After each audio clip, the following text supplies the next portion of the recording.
In April of 1933, German students decided to organize a nationwide book-burning program to eliminate foreign influence, to purify German culture as they saw it. Committees of students and professors met together to decide what categories of books in these universities should be considered un-German. They didn't see themselves as destroying culture. They saw themselves as advancing, progressing, if you will, German culture. The plan was enacted on May 10th of that year. Really, all literature is dangerous to a regime that fears the free flow of ideas, because literature at its most fundamental is meant to forge connections among human beings. Anyone who would censor or try to prevent the free flow of ideas does so to divide human beings and thereby control them. In 1821, the German poet Heinrich Heine said, "Where books are burned, in the end, people will be burned." This is the history we are doomed to repeat unless we learn from it. This is the history they want us to forget. But I, for one, won't let us. Strap in, folks. This is going to be a very different last call. I highly recommend topping off those drinks if you are so inclined. We're starting right now.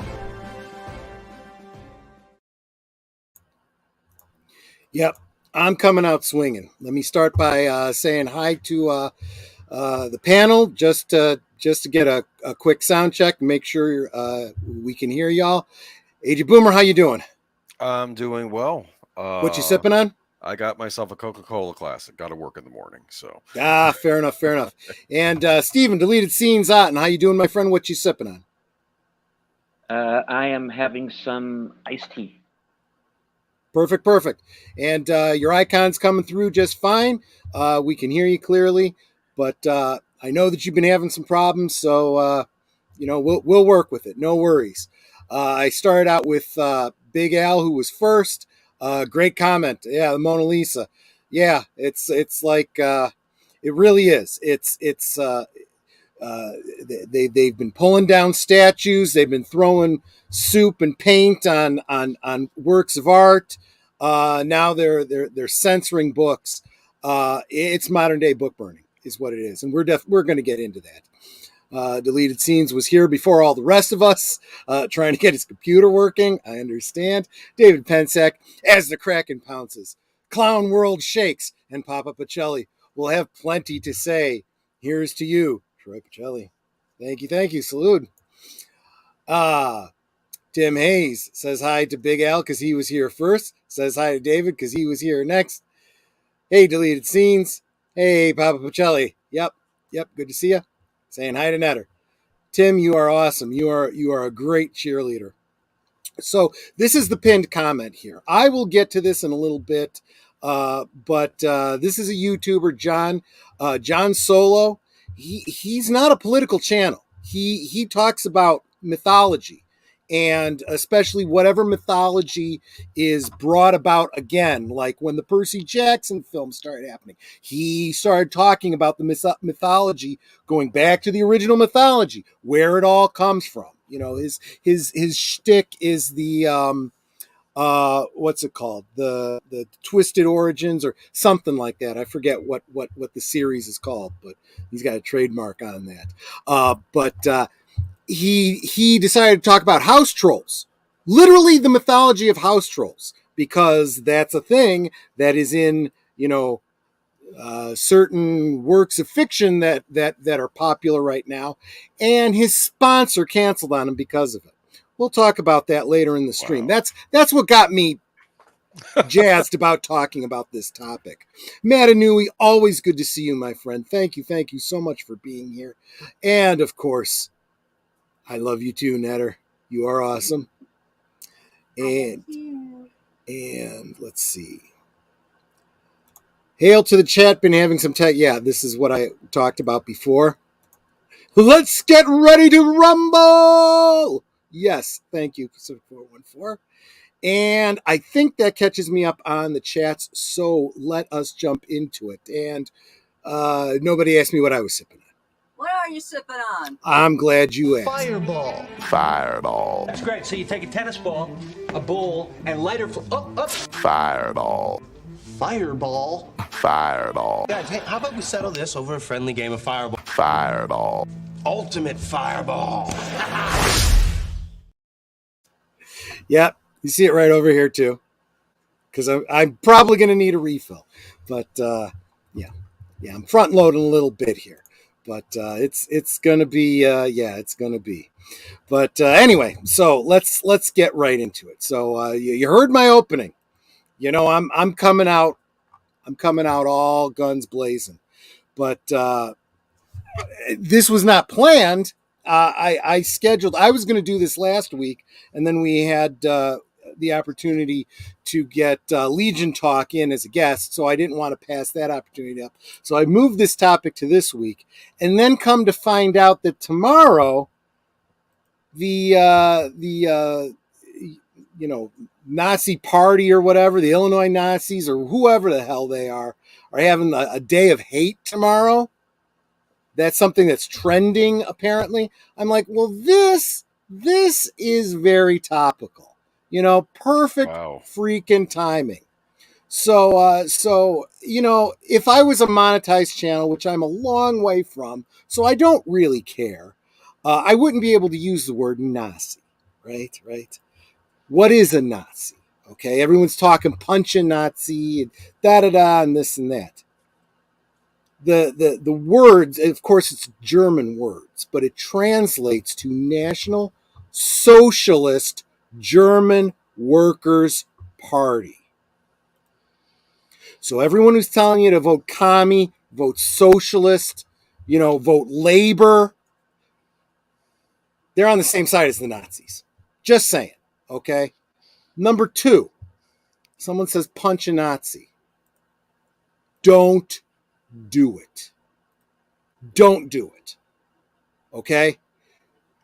Violence is a last resort, not a first resort. Trying to find a common ground, trying to communicate, trying to come together is the first step. Listen more, talk less, and don't throw a punch until you have no other choice. That's all I'm going to say on that. Okay? You know, everyone likes to throw around the pictures of Captain America punching Adolf Hitler.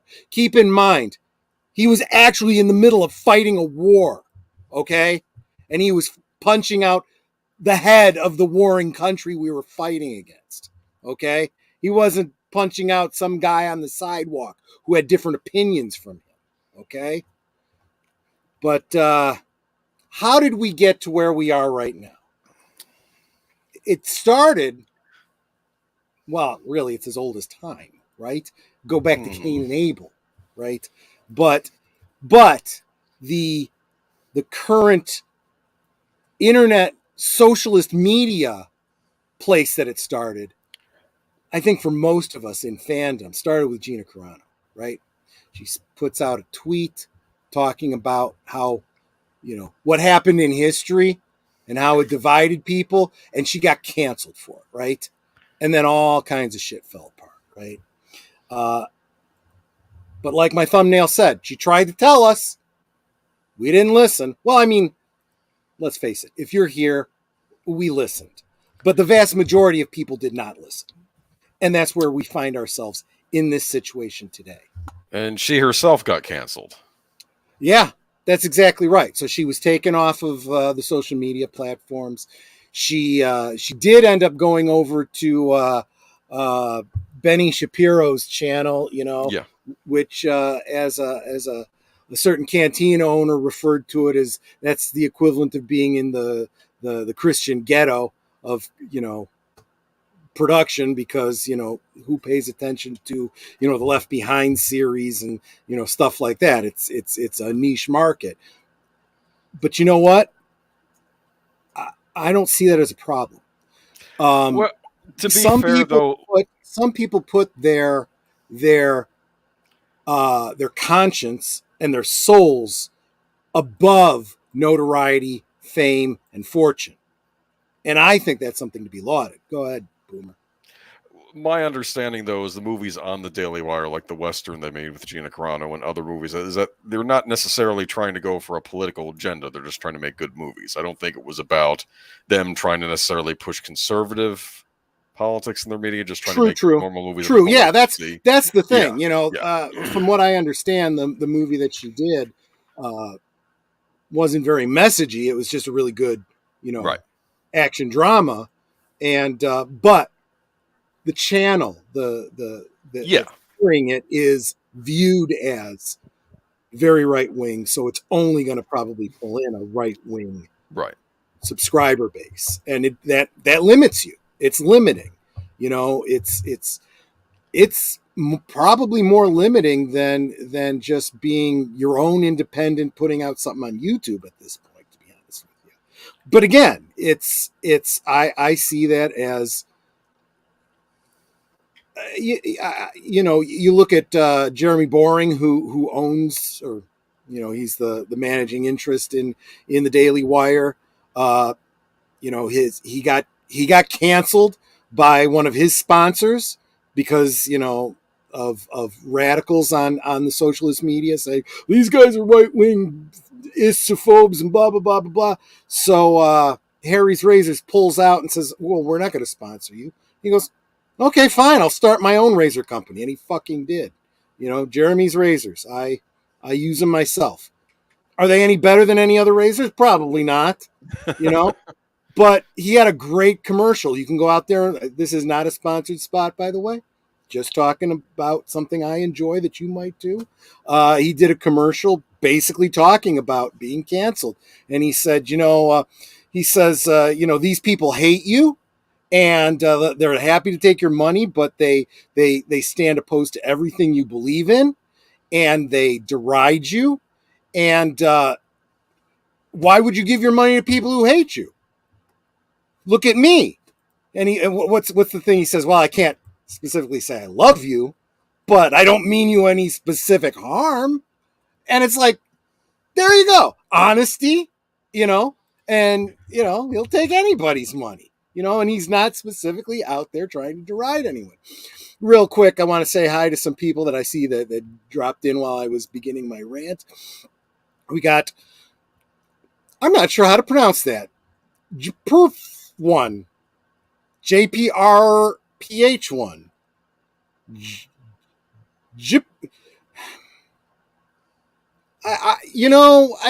When you don't have vowels, I don't know how to pronounce it, man.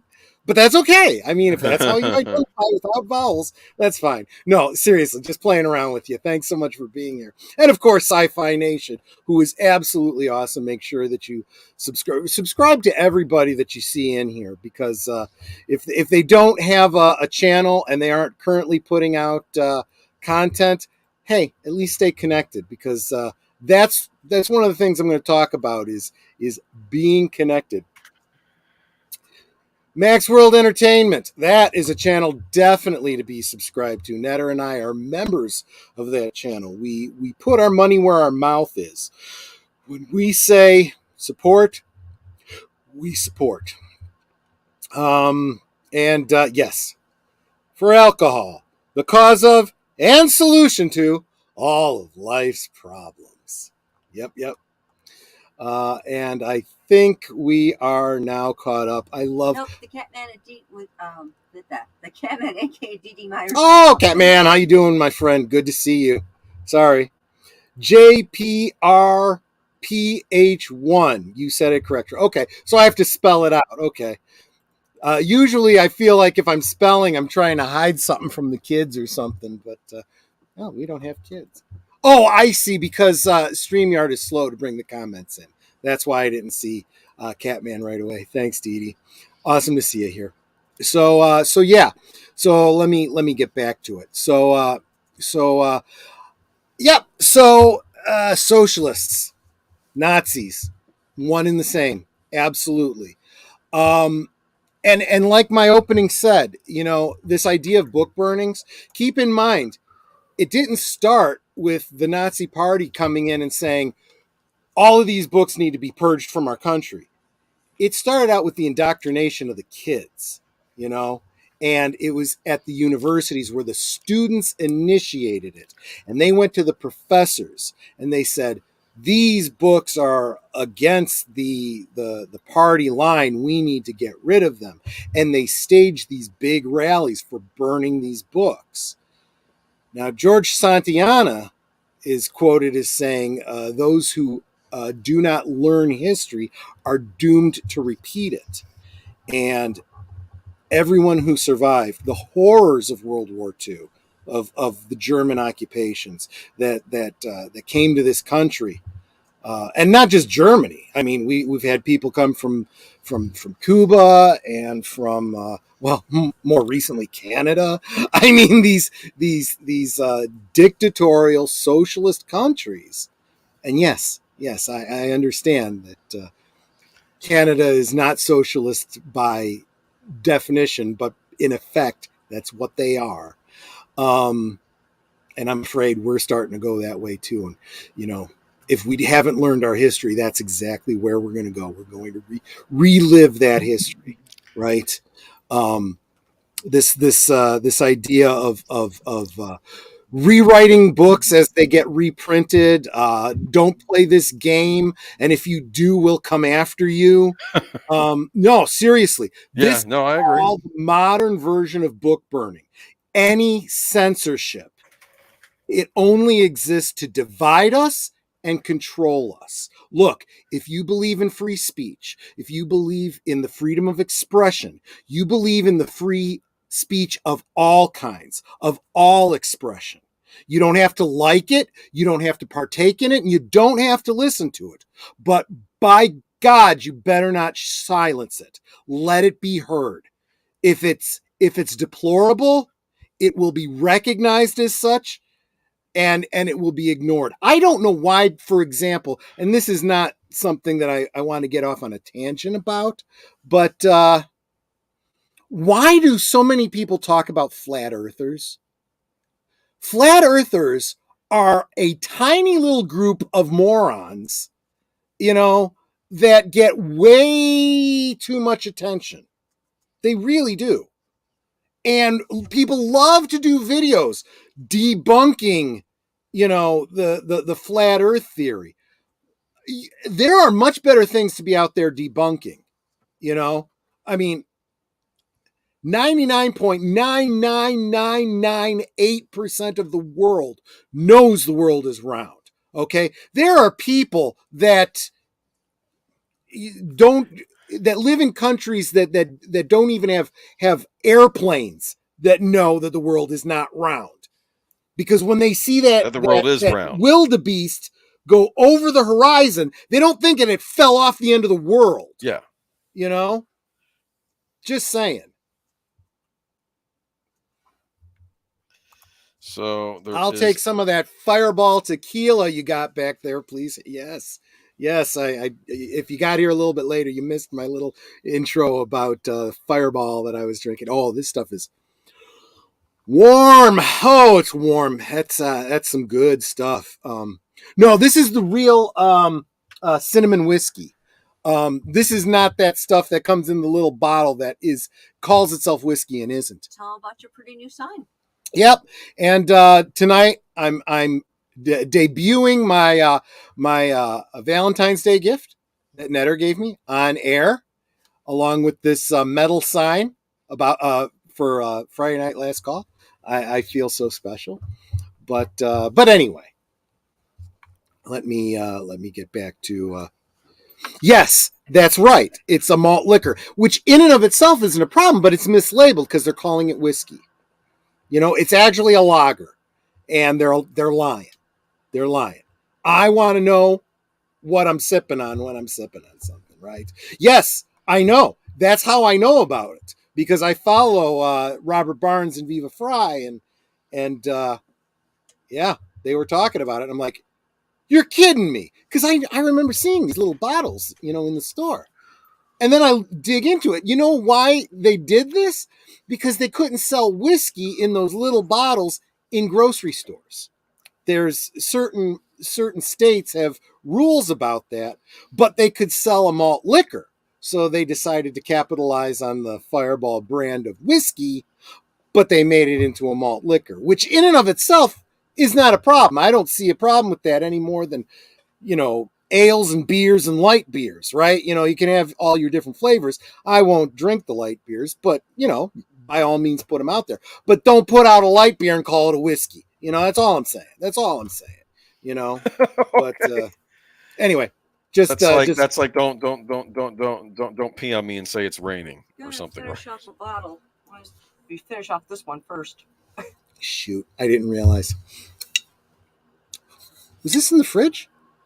No, it's just our basement's freezing. Damn! That's why I turned the heat back on. Damn, we don't even need to turn the fridge on for crying out loud. Just like the old what I'll days, probably you do just is combine those two bottles.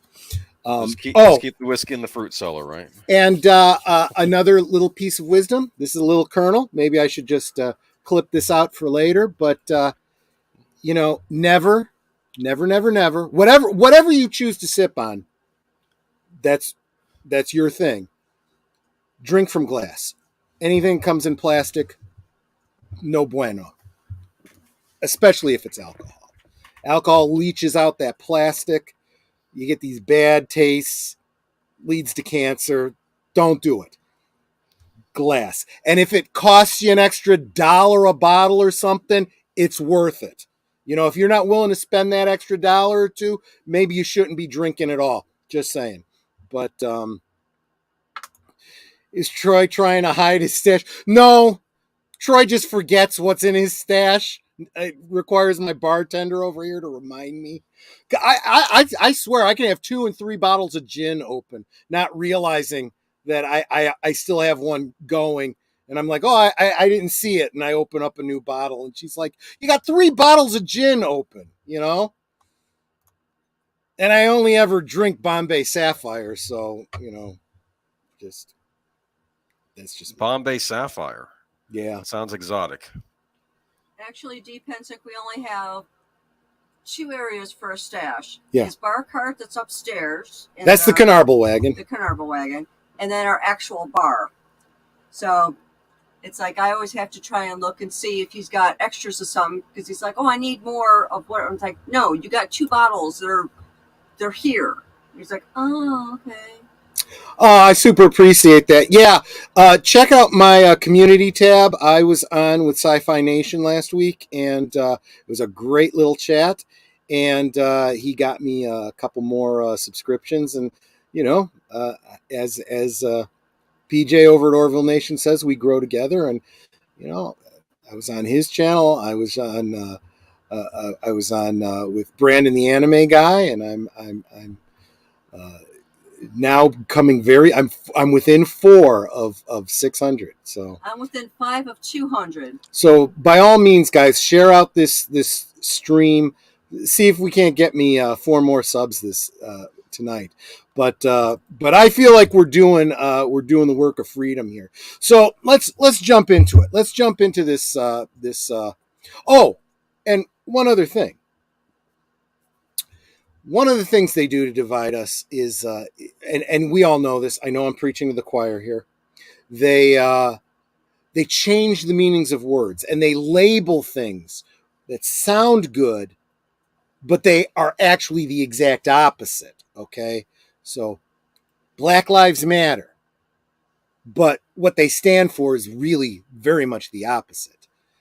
Antifa says they're anti-fascist, but what they really do is the exact opposite. They are absolutely fascist. They call themselves the opposite, right?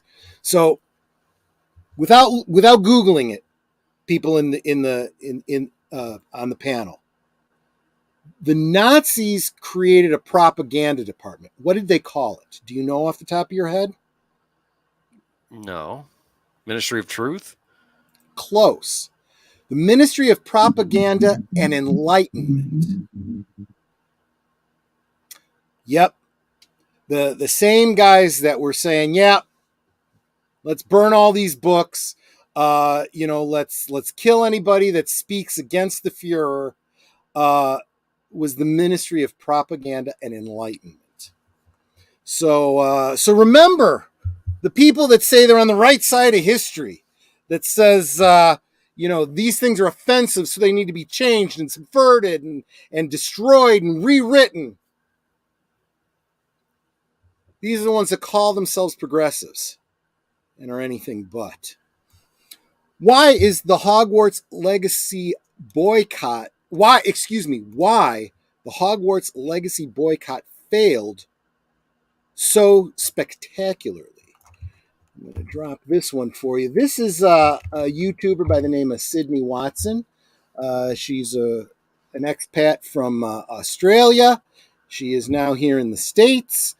And she invites you on her YouTube channel to come board her, what does she call it? Her gondola to hell, as she looks at the woke bizarreness of the world. That particular video is entitled "Why the Hogwarts Legacy Boycott Failed So Spectacularly." You should go watch it. Go give it a like. Maybe subscribe to her if you think she's pretty and funny, because she is pretty and she is funny. But the bottom line is that it became very much the Streisand effect with this whole Hogwarts Legacy. So, one of you guys, what is the whole dust up? Why is everyone so up in arms about Hogwarts Legacy? Give me a chance to drink. Okay. The long and short of it is, I think a certain group is upset that J.K. Rowling can't be canceled, so they're doing their best to go after, I guess, anything that could make her money. Why would they want to cancel a strong, successful woman? Because they don't like her opinions on the whole, transgender stuff going on now. Oh, yes. I see. Okay. So it's support and believe all women, and fight the patriarchy until they happen to not disagree with you, and then they're unwomaned.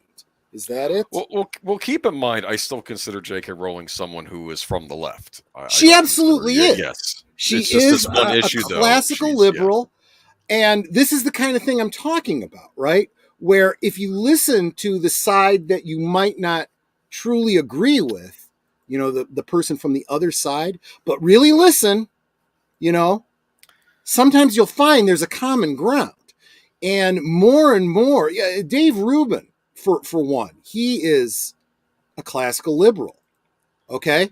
And everyone says he's alt-right, and he's a radical righty, and he's mega conservative. Well, he's a classical liberal, which means he's the kind of liberal that, like, John F. Kennedy was. Right. Okay?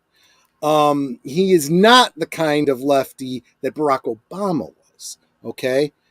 We're talking very, very different here. Okay? He's liberal in the libertarian sense, right? Where he has his left-lying views, right? But by and large, if you don't agree with him, he's fine with that. Live and let live. You let me do my thing, and I'll let you do your thing.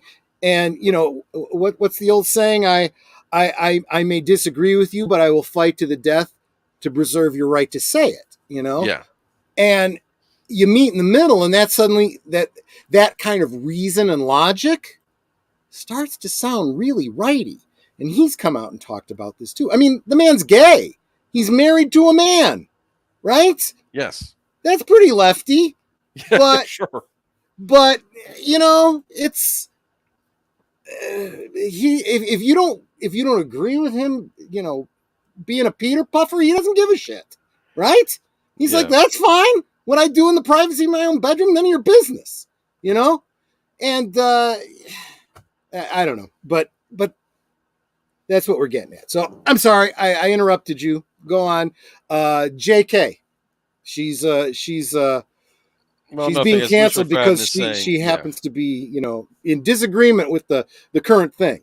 Yeah, well, she's a British feminist too, as Bush McFadden's saying. Yeah, she is a feminist, but over there what we used to call, what we have now started calling second wave feminist. The kind of feminists in the 70s that Well, I'm You know? assuming, but I always assumed that the British feminists were different from the American ones anyway. So that might be where the Well, there is distinction is cultural going on. differences, and that Yes. is a shade of meaning. You can't just say feminists and lump them all together. This is the problem. When you start labeling people, you start making assumptions about people.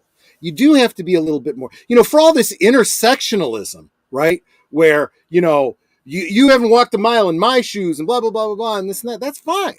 I'm open to hearing your lived experience. Okay. Tell me about who you are as a woman, growing up in Britain, being divorced, single mother, not having money, trying to get your writing published, so on and so forth. Okay. Great. Now I understand you. That doesn't mean I understand all divorced women in Britain. It means I understand you because you shared your story with me. And, if you identify yourself as a woman, you don't speak for all women. If you identify as British, you don't speak for all of Britain, right? You got to find the common ground. Anyway, go ahead. Nothing. Well, basically, what was going on with the game though is that they're looking to target something. They want the game to fail. Right. So one of the things I think they were threatening is they were going to go after people streaming the game, as was evidence. We talked about this on Sunday, and I know one VTuber was chased off and is not doing any more Hogwarts Legacy streams because of it. And I know people have been running fence over this because. Of course, it's automatically assumed that if you play Hogwarts Legacy, that somehow you're anti-trans or whatnot, which may not even necessarily be the case. You just want to play the cool Harry Potter game that's out now, and it's just turned into a thing. And it hasn't worked because the game is a huge success and everybody wants to play it. So, but, drop the link to an article. I'll get to that in a bit. But I'm dropping a link to a Twitch channel. Conservative commentator Melanie Mack also has a gaming stream where she is doing a playthrough of Hogwarts Legacy. I went and dropped $5 on her this evening just because, I don't own the game. Probably not going to, but I'm going to support people that are supporting it. And this is one of the things that Sydney Watson was talking about. It's like, you start to have a Streisand effect here. This small vocal minority of people bitching and moaning. Cancel culture does tend to have a backfiring effect. People are sick of it. People are like, I don't care what the creators' opinions about, transgenderism are. I really don't. I want to play this game because I like the story. And damn, it's the best game that's come out this year. Yeah, Boucher says last I saw Hogwarts made $875 million so far. That's a huge success. I think it's outdone Elden Ring, which was the big game last year that came out on consoles. It's interesting because they're talking about Hogwarts Legacy doing so well, and Saints Row, the new Saints Row, cost $100 million to make and didn't even make half that back. It's a huge disaster. So it's interesting. Yeah, exactly. And I did drop the link to this article. Warner very pleased with Hogwarts Legacy launch and spectacular player engagement. Hogwarts Legacy was released on PS5, Xbox Series XS, and PC on February 10th and got off to a very strong start commercially. It enjoyed the biggest European launch outside of the FIFA and Call of Duty series, whatever those are, since October 2018's Red Dead Redemption 2. I've seen parodies of that. Hogwarts Legacy sold over 12 million copies and raked in $850 million in sales globally, and it's in its first 2 weeks, making its publisher Warner's biggest launch ever. And you know what Warner's is not doing? They are not coming out and telling people you are a bad person if you play this game. They're going, thank you very much. Would you like to buy it as a gift for someone else? Yeah. So, and he made a point that it's only on. What was that? I don't know. Deleted scenes, you humming along with us or something? He's muted, so it could have been him. I don't know what happened there. I did want to interject really quickly. Yes, please. I'm sorry. Tom Connors, our pal Tom Connors from Midnight's Edge, Good people. referred to John Wick 4 as the biography of David Zaslav. I heard that today. That was funny. Walking into Warner's and kind of kicking butt and taking names and throwing a certain male appendage on the table, as we say. But you know, Yup. I'm really happy that somebody, not just Hollywood or DC, somebody out there got the message. Exactly. Got the go woke, go broke message. Or better yet, ignored the message and said, look, I'm still operating on the same business model. We're here to make money. Your messagey shit doesn't make money. This stuff does. I'm going to sell this stuff. And I'm sorry, I can't hear your bitching on socialist media. All I can hear is cha-ching, cha-ching, cha-ching. Disney has not gotten that message yet. They're Fuck doubling Disney. down. We'll get to them in due course. But Okay. so anyway, that does bring me around to the messed up origins of house trolls. Or excuse me, how I keep calling them house trolls. House elves. Yeah, house elves. Harry Potter, folklore explained. Let me drop this. So I like John Solo. He, in a very cheeky fashion, ends every stream with, and just remember, John shot first. Doing a Star Wars reference there. I like that. And he does, you know, as I was saying in the green room, I was kind of filling in Stephen Otten. He does videos every time, you know, folklore ends up coming up in, you know, modern stories. Throughout Marvel, he did all of the Asgardians, you know, talking about Thor and Odin and Freyja and all of them. And now Hogwarts Legacy releases, so he does this video on house elves, right? And he's not, he only mentions that it came up in, you know, he mentions Hogwarts, you know, Harry Potter, very popular. Let me tell you the folklore. And he goes back and tells you the whole folklore about elves and house elves and whatnot. And not just the J.K. Rowling stories, but other stories that have talked about elves and how they got it wrong and how surprisingly, you know, the Harry Potter got some things right in a very indirect, clever way. You know, sometimes folklore isn't always, you know, so smooth, and sometimes you can put a modern sheen on it. So as these bigger channels, and he is a bigger channel, you know, he's monetized. It's a sponsored video, so he goes, and you know, now a word from our sponsor, and then the screen freezes, and he comes in and he goes, well, so I was in editing. I was literally editing this video, and I'd already recorded my sponsored segment, but my I don't know if elves and goblins and witchcraft are just too scary, but my sponsor decided they didn't want to sponsor this video, and he had a few choice words about cancel culture, and so he said, so I don't have a sponsor for this video, so please like and share this video and whatnot. Well, the first thing I did after liking and sharing the video was I went and I gave him a $5 tip, because that's what I was able to afford at the time.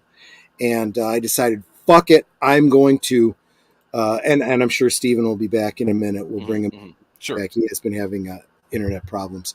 But I said, I'm sick of this. I am sick of this fucking bullshit. This is ridiculous. And so I would appreciate it. I always, and I probably copied and pasted it. My buy me a drink link is below. Screw that. Don't buy me a drink this week. If you want to support me, instead support this cause. I've, you know, up here in the chat, pinned to the top, is that video. Go to that video, like it, share it, tell John Solo Troy sent me. He doesn't know who the fuck I am, but you know, if he gets a bunch of people coming in and saying Troy sent me, maybe he'll take notice. And if you're so inclined and you want to fight the cancel culture, drop a tip in his tip jar. Try to offset, this whole cancel culture bullshit and the fact that he lost a subscriber. And he's too classy to tell us who it was that was sponsoring him. So I know not to do business with those fuckers. I'm not that classy, but he's classy. So, go give him a like for me. But, don't leave us. Do a right click and do it in a separate, tab or whatever. But anyway, and I'm sorry, the Mandela effect, an aged boomer. I don't know. I'm sorry, Sci-Fi Nation. Give me. I need more to go. I think aged boomer. More than that. It's a misnomer. He's actually 24. I'm not that young, Gotcha. but I'm not that old. Gotcha. But I feel like a boomer. Welcome back to the Scenes. How you doing?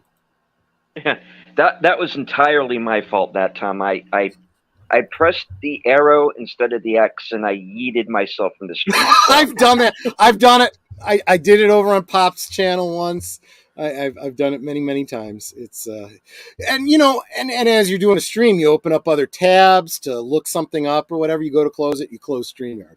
Oops, AJ Boomer, you just did that on your last stream, didn't you? Yeah, it's weird. It kept going, so that's good. It happens. It happens. Welsh retrospective. Old days when we didn't have to worry about this nonsense in our entertainment. No, absolutely. So yeah, I guess that's the bottom line. In the 50s, yeah, but the 60s and 70s, they were opening up more. Right. I know what the Mandela effect is. Generally, thinking something from a mundane source and everyone agrees.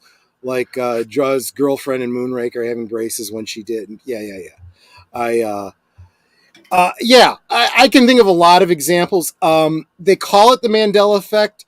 There is a psychological term for it that predates the concept of the Mandela effect. It's called confabulation. It's when you are certain of a memory, but it's false. You've conflated this memory from kind of rewriting history in your own mind. And, all it takes is some people saying, well, don't you remember blah, blah, blah, blah, blah. Oh yeah. Okay. And then eventually you're remembering it completely wrong, but, that's not to say that, alternate realities and the bleeding over of alternate histories don't happen. I'm just saying that most of the time it's, the whole concept of conflated memories. And that's why eyewitnesses are not that reliable in court. Just keep that in mind. But yeah, for and example, I miss. Go ahead. No, what were you going to say? I was. For example, I am convinced Bruce Lee died in 1979. When in reality he died a month before I was even born. But for some reason, I remember seeing a report on television in 1979 saying he had passed. So great point. Misremembering things that may have actually happened. So let me throw out a hypothesis. Okay, you weren't really paying attention to the news, but there was something going on. Okay, maybe it was the anniversary of his death, and what they did was they played the original announcement of his death many years later. So you hear it, you think he just died. It happens to so many of us on social media. Somebody shares a link about, God rest Prince or whatever. Well, Prince died some years ago now, right? But they will share it out on the anniversary of his death. If you didn't know he died, you thought he just died now, whereas myself, he was actually performing, he had landed here in Chicago. And when I heard about it on the news, I immediately was following the whole case, and then he had been rushed to the hospital. And I said, this isn't good, because I knew he had some painkiller issues. And then the following day, we heard he had passed, and I'm like, So I actually saw it coming. I was up to the moment on it, but not everyone was. There might be some people who don't even know Prince died. Hell, there's probably some people who don't, some poor, sad souls who don't know who Prince was.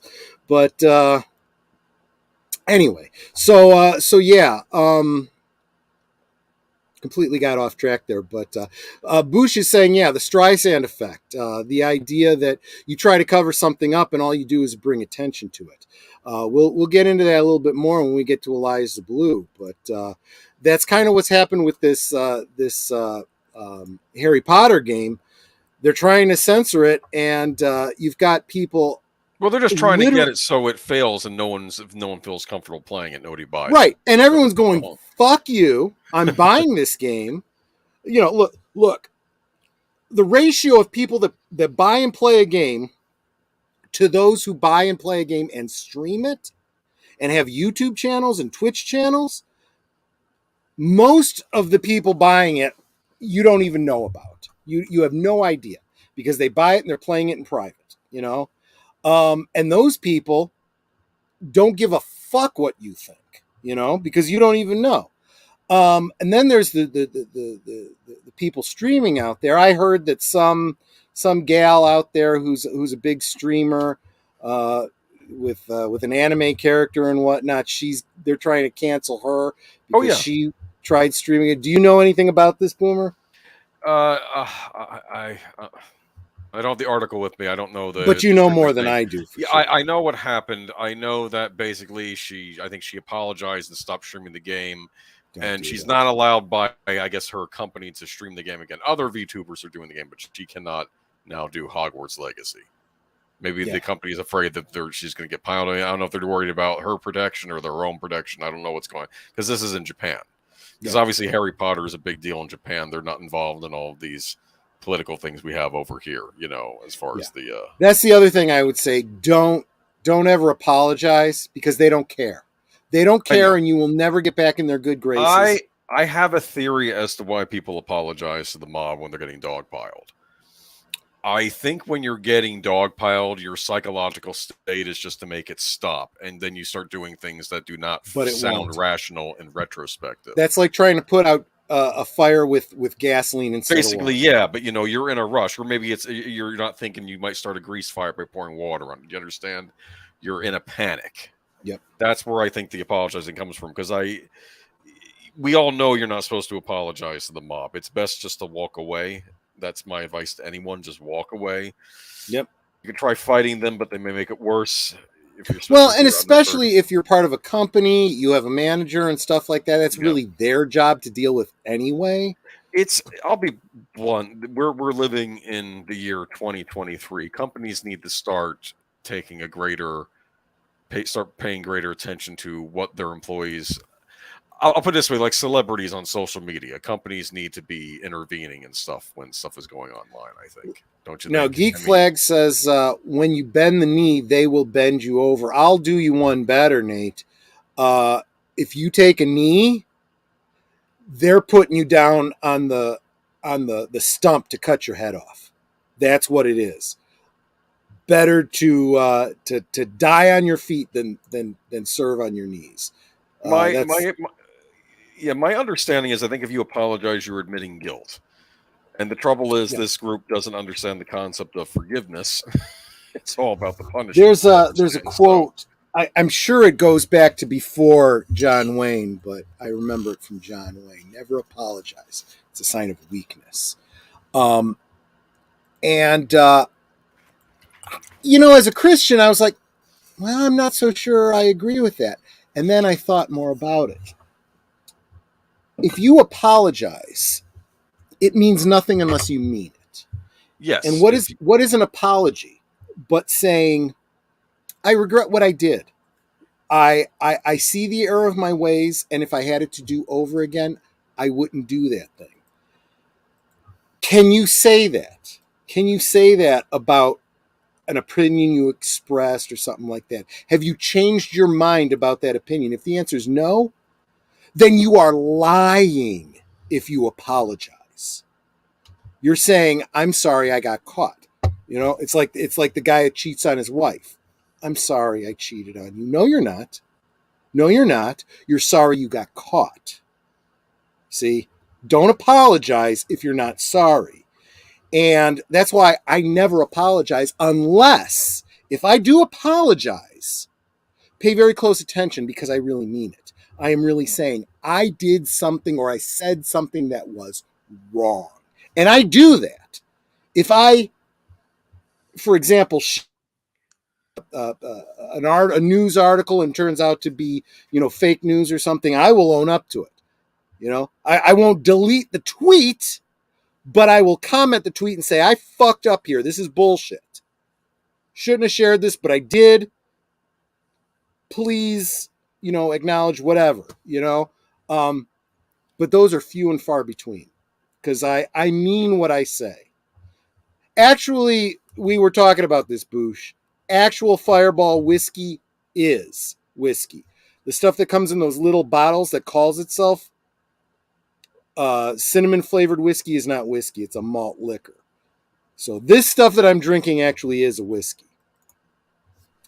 But, whoo-wee boy, let me tell you. But, so anyway, but that's the whole Hogwarts Legacy. Anything else you wanted to say, Boomer? Anything else you wanted to say, Deleted Scenes, about the Hogwarts Legacy thing before I move on to Roald Dahl?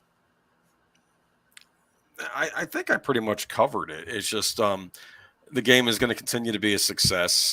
It's coming out for the last gen console soon, like the original Xbox One and the PlayStation 4. Mm-hmm. And it's going to come out in the summer for the Nintendo Switch. I know several people. I know people in my personal life who probably lean left or more on the left. They're still going to buy Hogwarts Legacy because they want to play the game. They don't care about this whole thing.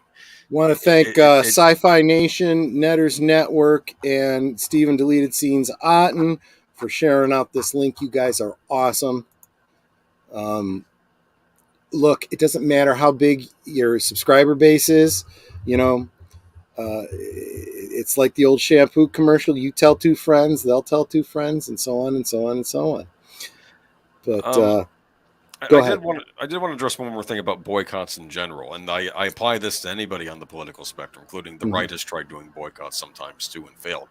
If you start a boycott and you fail, you're actually in a worse position than you were before if you had not started the boycott to begin with. True.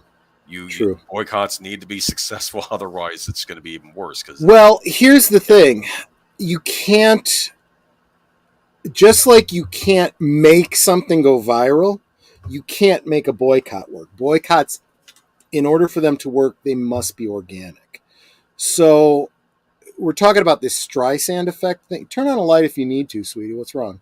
No, it's like I just got a whiff of something weird, and I'm trying to figure out what. I can't smell anything over the cinnamon, so I can't help you with that.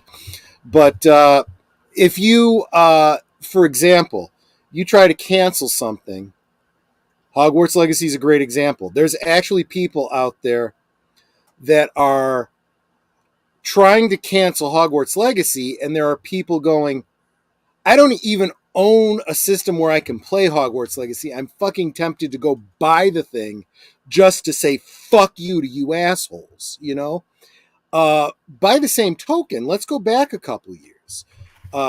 The Rainbow Mob tried to cancel Chick-fil-A because the family that owns Chick-fil-A is Christian, and they have their opinions about gay marriage.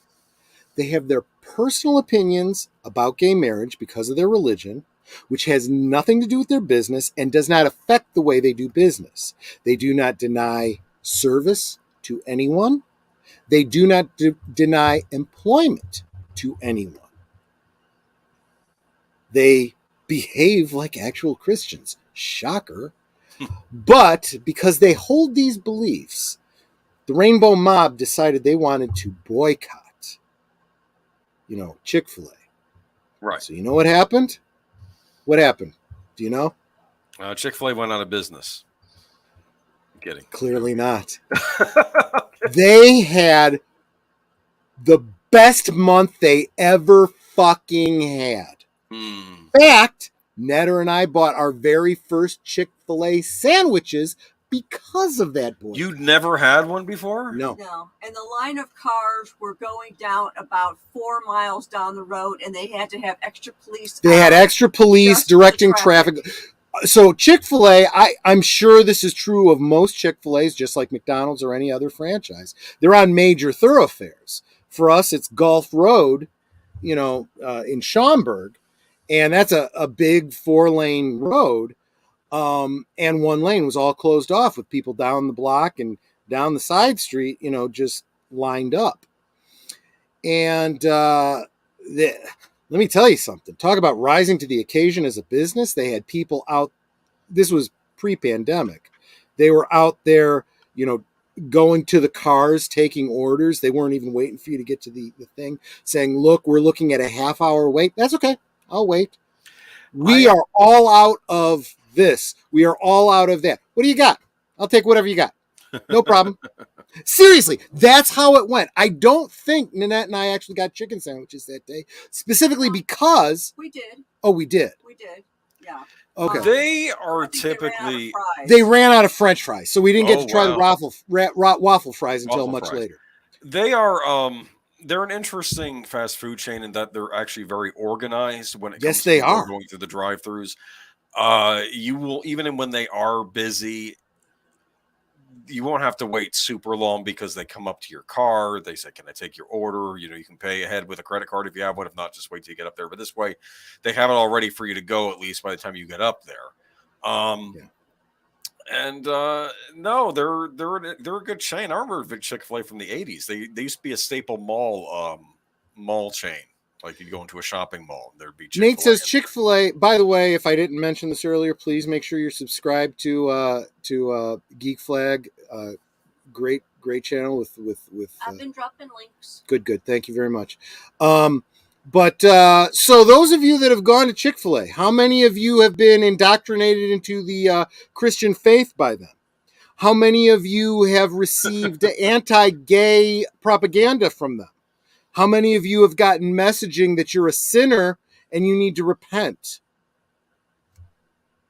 Goose egg. 0. No, I've been going there years. I've never had any of the experiences like that. If you didn't have the alphabet mafia bitching about them, you'd never even know that the family was Christian.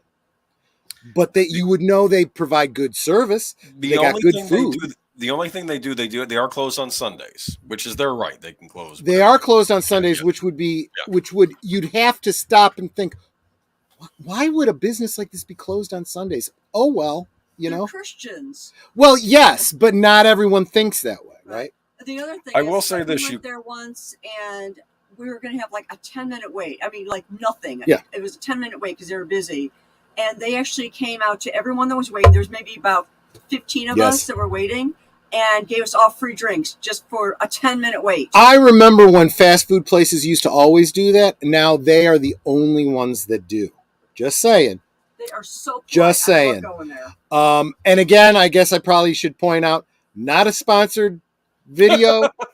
We are not sponsored by Chick-fil-A. We just happen to like Chick-fil-A a lot, and we're using them as an example for the topic that we're talking about here. So, yeah, I will say this: if you ever buy one like on a Saturday night, you want to save a sandwich of the next day, just put the filet in the fridge and then follow the Southern Living recipe for reheating fried chicken in the oven. It'll turn out good. Okay. Screw that shit. I don't even reheat. They are good cold. Okay, well, there you go. They really are. Okay. The two of us, we go and we buy 4 sandwiches. And I don't put them in the refrigerator if we don't eat the second one. She doesn't put them in the refrigerator. I don't mind them being in the refrigerator. They have a different taste if you reheat them. Well, they do. But they do. I don't care. I like it either way, but yum. Let me just say yum. And I'll say this: I get the barbecue sauce to use with the fries more than the regular ketchup, but that's just me. I'm a purist. Netter will tell you I don't put ketchup on my French fries. Okay. I don't put barbecue sauce on my chicky nuggies, which I won't be buying anymore since I heard they're switching to vegetarian based nuggets. Yeah. Who is? Yeah. Who is? McDonald's. You're joking. I am not joking. They're starting in Germany. Where it will probably fail, but nonetheless. So what's it going to be made out of?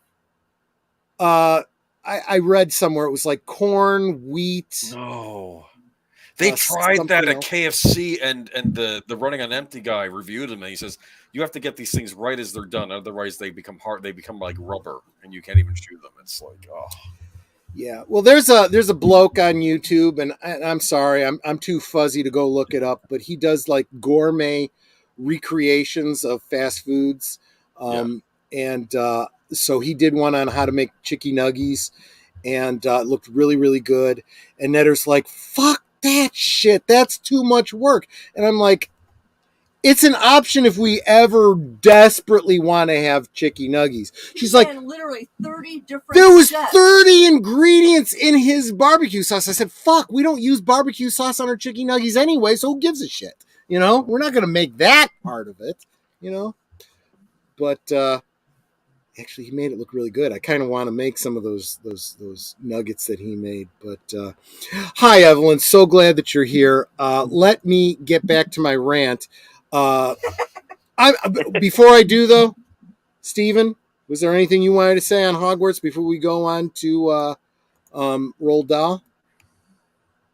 Well, I got to tell you, I'm thinking of buying the game too, and I'm not what I would consider a gamer. You know, there are I don't do gaming on my channel, not because I can't, but because I don't think anybody would want to watch me getting killed 100 times over for 3 hours on stream. You know, you'd be surprised. Sometimes those are the most fun streams. But go on. They are. But, you know, this is just, you know, the main point. It's that phrase that keeps coming up over and over. Go woke, go broke. The people who made Hogwarts Legacy chose to make an entertaining game. They made a game that looks, to me anyway, to kind of my layman's eyes, it looks a lot like Skyrim. And also... go ahead. And also, just seeing the cutscenes, it's entertaining. There's there's an entertaining story there. It's kind of like watching one of the movies, and that's all that we want. We want to be entertained. I might be jumping ahead here. I might be jumping ahead here. I'm sorry. Go ahead. I'm sorry. There's a bit of a delay on my end. You know, jumping ahead. As you know, Troy, because you're on my live stream last night, I saw Cocaine Bear. Oh wow! And I heard like the first 5 minutes of that film was like historically accurate. the first 5 minutes, yes, and then it kind of goes off the rails from there, but in a good way. But my main point was, it doesn't throw a lot of politics at you.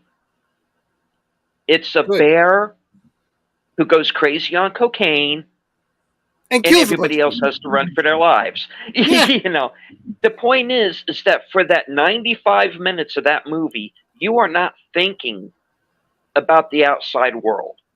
Yep. You're just entertained watching this. They have already what the F movie. They have already upped the estimate for what they're expecting 3 times, as opposed to all the Disney films that they keep downgrading. Real quick, Netter has something she wanted to say. If anyone wants Hogwarts Legacy, you can get it on Steam, which is pretty much a free to set up. The gamers know Steam, and it's $60. Well, $59.99. Yeah. So that's a resource. If you don't have like a gaming system, whatever for it, you can get it on and you don't Steam. want the physical media or whatever. And you know something? And Netter balked at it. I was going to buy it for her, and she's like, $60 seems pretty steep. Boomer, $60 for a game. Is that expensive? That's regular price for a modern game. That's what I said. Okay, you wait, it's games go on sale for someone who's not going to play it. Well, let me tell you. So, like I said, I went and I saw what's her name stream as she was playing it just before this one. I'm getting fuzzy, so I forgot the girl's name. Scroll Melanie up in Mac. the chat. Melanie Mac, thank you. Melanie Mac, go boom. Yes. That's her YouTube channel, Melanie Mecco Boom. She's streaming it. I'll go back and play it for Netter so she can see the gameplay. Maybe she'll be a little bit more interested. But I tell you, man, I there's a part of me that wants to drop the $60 just to say fuck you to the cancel mob, and Netter would just benefit from it because it's something she could enjoy. Look at it for free because it's $60 your husband's spending to, you know. Yeah, sometimes it's not worth to throw money at something to make a point. If it makes me feel good, you know, it's $60 I'm not spending on action figures. You do super chats to our favorite YouTubers, okay? That's true. Anyway, Yeah. you don't. But here's the thing, Troy. You can buy it to make a statement, but the game is selling like gangbusters. It's not. Like It looks like it's a lot of fun. Yeah. It's not. This isn't a case where like, oh no, we have to. No, the game is selling like gangbusters. And think about the value, right? So you guys both compared it to like a movie in the series, right? But it's a movie you get to play.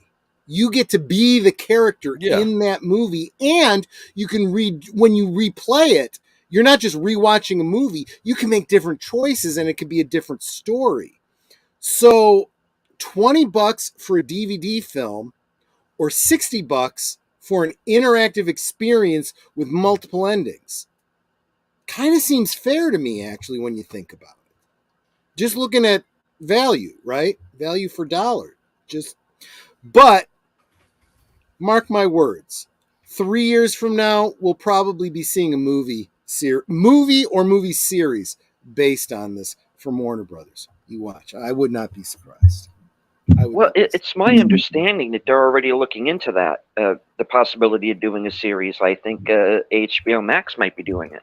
I am not at all surprised. So pivoting now, we're going to talk about some actual modern day book burning. And yes, I understand where Bush is coming from. NPR, nope. Let me tell you something. It is always good to read the news outlets of the other side. You get a different perspective, and sometimes you get a balancing effect, right? Let's face it. You stick with Fox News, you stick with, Epoch Times, you stick with whatever. You're still getting a bias. It's just a bias you happen to enjoy, right? Listen to the bias of the other side. And the truth usually lies somewhere in between. But sometimes the other side says the quiet part out loud. Sometimes they kind of talk against their own side. From NPR, changes to the new edition of Roald Dahl books have readers up in arms. New editions of legendary works by British author Roald Dahl are being edited to remove words that could be deemed offensive to some readers, according to the late writers' company. Dahl wrote such books as Charlie and the Chocolate Factory, Matilda, James and the Giant Peach, Fantastic Mr. Fox. He also wrote some very adult stories, too. Uncle Oswald, for example. If you're interested in what a snozberry is, licking a snozberry, check out My Uncle Oswald. It's an eggplant. And I mean the euphemism, not a literal eggplant. So when the little girl's licking the wallpaper and she says a snozberry tastes like a snozberry, she's saying this tastes like penis. That's what she's saying. Yeah, he wrote some. Now the Johnny Depp version of Willy Wonka is making more sense. Roald Dahl, yeah. Roald Dahl served in World War II. He was in the military, and he wrote some adult stories, that are not intended for children. But every now and again, he would coin something in his adult stories, and then he'd make a little reference in the kid's story. And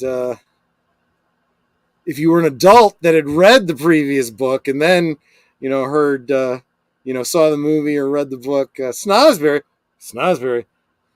Okay, well, I'm glad the kids don't know what that is. Dahl wrote, So British newspaper The Telegraph first reported that the publisher of Dahl's books, Puffin, made hundreds of changes to original texts of the author's well-known children's books. The character Augustus Gloop in Charlie and the Chocolate Factory is no longer called fat. Instead, he is described as enormous, the Telegraph reports. Instead of being called small men, Oompa Loompas are now small people, the article says. Let me pause right there. Yeah. The difference between fat and enormous. If I say somebody is enormous, what does that mean to you, Agent Boomer? Enormous could mean a giant person. And he did write a book called The BFG. For instance, Dwayne giant. Johnson is enormous. I wouldn't call him fat. Yes. I mean, Nanette might describe me as enormous. No, in your old days, maybe. Ouch, sweetheart. I meant that in the more marital sense. Well, okay. See, that turn of phrase could have a couple different meanings. But fat is very different. See, that's where the word is important. Now, see, what they could have said instead of fat, or changed it instead of enormous, rather, is portly. At least it still means the same thing, and but that is exactly why they changed it to enormous. They wanted to obscure the overweight connotation, which is intrinsically important to the character. The kid is a glutton. That is important in the story. It's interesting, though. The thing that I scoffed at when you said they changed it from little men to little people. Is that what you? Yep. Is that correctly? And there's a big thing about gendered language now. That is a very important. That also changes it, because if you saw either of the interpretations of the film adaptations of Charlie and the Chocolate Factory, you will notice that all of the Oompa Loompas were male. Actually, that's not true. In the Willy Wonka and the Chocolate Factory, the original, a couple, or at least one of those Oompa Loompas was a female actress. But all the voices were male. They were all intended to be male. And that's important because that comes from the book. When he says little men, he meant little men. Yes. The author means what he says. Okay? And to change it changes what he was saying. That would be like saying the Amazons in DC Comics are a group of people. No. It's very important that the Amazons are all women. Don't change the intent of the author. Further, the changes to these books include adding language not originally written by Dahl. In his 1983 book, The Witches, I didn't realize it was that recent. Wow. He writes that witches are bald beneath their wigs. According to the Telegraph, an added line in New Edition says, there are plenty of other reasons why women might wear wigs, and there is certainly nothing wrong with that. What is your point? And who are you to add that point to someone else's work, you fucktard? Yes, Roald Dahl is dead. Those words were added by me. That is not from the NPR article. But my point is that Roald Dahl is not alive to even, say these changes are okay. I guess this estate said that was okay. Whoever the estate is, we always assume it's family. Yeah, but and that's the problem. That is the problem. I'm a big advocate of death of the author in terms of if you are alive and you've written a book and then you say, well, what I meant was, or what isn't in the book, but I was thinking, sorry, you don't get to say that. You didn't get it into the book. You don't get to say it now. We're going to pretend like you died as soon as it was published. By the same token, we need to have respect for an author who is dead and cannot speak for his work. His work must speak for itself. Keep your fucking hands off, you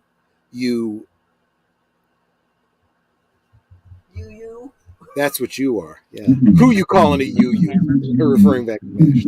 So, but the Roald Dahl Story Company told the Associated Press that it worked with Puffin to review the books out of a desire to ensure Dahl's wonderful stories and characters continue to be enjoyed by all children today. The company said it worked with Inclusive Minds, an organization that should never fucking exist and should all go straight to fucking hell. The changes have drawn criticism from advocacy groups, readers, and writers. Rightly so. Anyone with any fucking sense, anyone with any knowledge of history, you book-burning pieces of shit. This article doesn't cover it, but in one of the stories, a female character is described as reading Rudyard Kipling. Now, those of you who know who Rudyard Kipling is, he wrote Rikki Tikki Tavi and other children's stories. So a child, regardless of gender, ought to be reading Rudyard Kipling, especially in a historical context. Changed the fact that this girl was reading Rudyard Kipling, and changed it to Jane Austen, a female author who wrote for adults. Stories that no child should be reading and most children would be bored by anyway. Completely changes the character and the connotation of the story. And these are cultural vandals. They are saboteurs. It's interesting how the slippery slope we've gone down. They are gang tagging the Mona Lisa is what they're fucking doing. It used to start out as, like, for instance, they'll change things change things about superheroes or Star Wars or whatever. Oh, because we have the rights to do that because it's not that. I'm trying to think of a better example of that. Like how we before you do, Boosh, we will have some news coming up on Geeky Geezers on Sunday about Tolkien. Excuse me, Lord of the Rings and so forth. Stay tuned.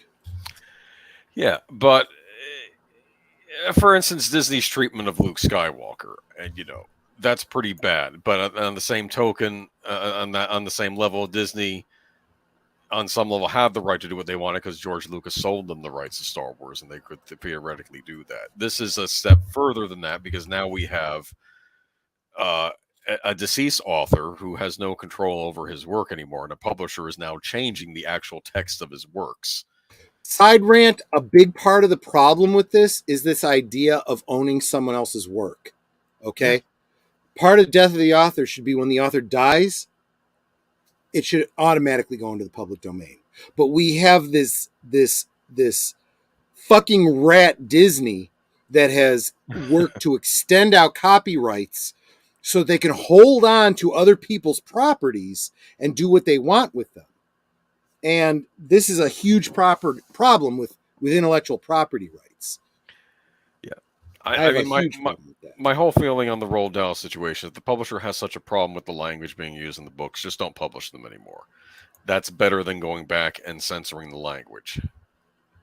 This is because if they're starting censoring this and this here now, what's to say in 50 years, 100 years from now, if they keep going on this path, the existing novel will be unrecognizable from the original work because they may just keep changing things with each new published edition. Hold on to that thought, Agent Boomer. We'll get to that with our third piece. Mm-hmm. But Puffin Publishers, now publishing censors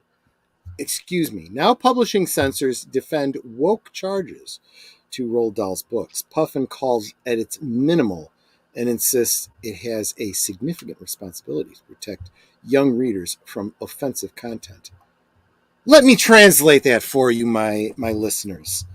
Puffin feels they have a responsibility to protect young minds from thinking bad thoughts. You should think what Puffin tells you is right and good and pure. And you should stay away from any thinking on your own and evaluating on your own and discussing with your parents. Don't discuss with your parents. Your parents have negative views too. Think what we tell you to think. How many other books has Puffin done this to? They only notice it with the Roald Dahl books. Who knows what they've been doing with other works? Who knows if other publishing houses are doing a similar things? We don't know. Now, Something for our British listeners to think about. Absolutely. Yeah, I know that this is mainly over in England where this happened. I don't know if these edited editions have made it over here yet. Maybe they already have. I don't know.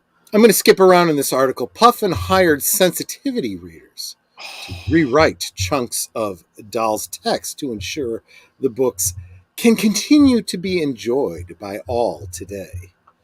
The move has sparked fury among some literary fans, including acclaimed writer Sir Salman Rushdie, who branded the move as absurd censorship. Edits include descriptions of characters' physical appearances, for example, removing the word fat, making some characters gender neutral, and references to colors black and white are also said to have been removed. Are you fucking kidding me? Even referring to the colors of black and white? Okay, now this has absolutely elevated to insane fucking levels.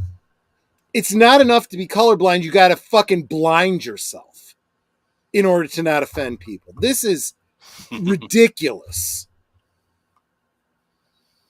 I'm going to go back to what I said. It's getting to the point where if I am mugged on the street, I have to tell the police I was attacked by a person. No description, no color, no size. I was attacked by a person. That's it. Go with that and find that person and bring them to justice. I can't tell you what color the person was. I can't tell you how tall, whether they were fat, male or female, or other.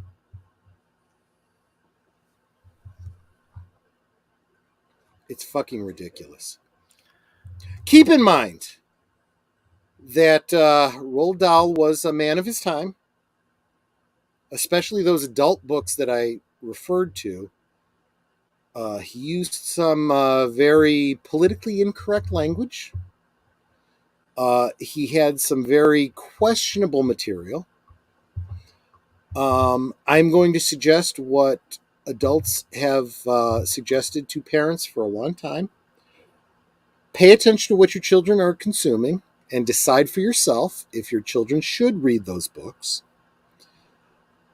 Feel free to put context on them if you should. Maybe explain some things. Look, I'm sure that if Stephen wanted to jump in here, I know that Tom Connors and the folks over at Midnight's Edge today were talking about, for example, Huck Finn, which is more than just a sequel to Tom Sawyer. Throughout the years, people have wanted to ban Huck Sawyer because of the language and some of the content. And anyone who's read Huck Finn knows that the use of the N-word pretty strong in that book. But it's used appropriately, it's used historically, and it's used in such a way that does not glamorize it. And any child reading that and understanding what they're reading would probably never use the N-word. That is a good thing. Yeah. It is a good thing to understand what the N-word is, where it comes from, and why it's offensive. But if you erase that history and demystify that word, you are working against the cause you claim to be working for. Just saying. Yeah, there's a lot of things added. There's a lot of things. Go ahead, Stephen. Right, because, who are they going to decide to, for the lack of a better word, censor next? Do they go after Judy Blume? Do they go after William S. Burroughs? Do they go after Stephen King? I've already heard rumblings about people who want to go back to certain parts of his books and take things out. Yeah. He would have to approve. He might voluntarily do it. That's he's a fucking leftist dipshit. Yeah. He is, but he didn't. He used to keep his politics out of his books, or at least he buried them down deep enough to where you didn't necessarily notice them. You know, and that's something else that we have to worry about. Not only people being censored, people starting to censor themselves, and that's a slippery slope. And I don't want to see that happen. Yep. But I feel we're going. So here we have Tritorin talking about they probably go after Burroughs because he has a book entitled Queer. Yes, he does. I don't know that particular story, but I can speak to, and in fact, let me, because I don't want to misquote it. There was a book written by, who was the author? Elizabeth Levy.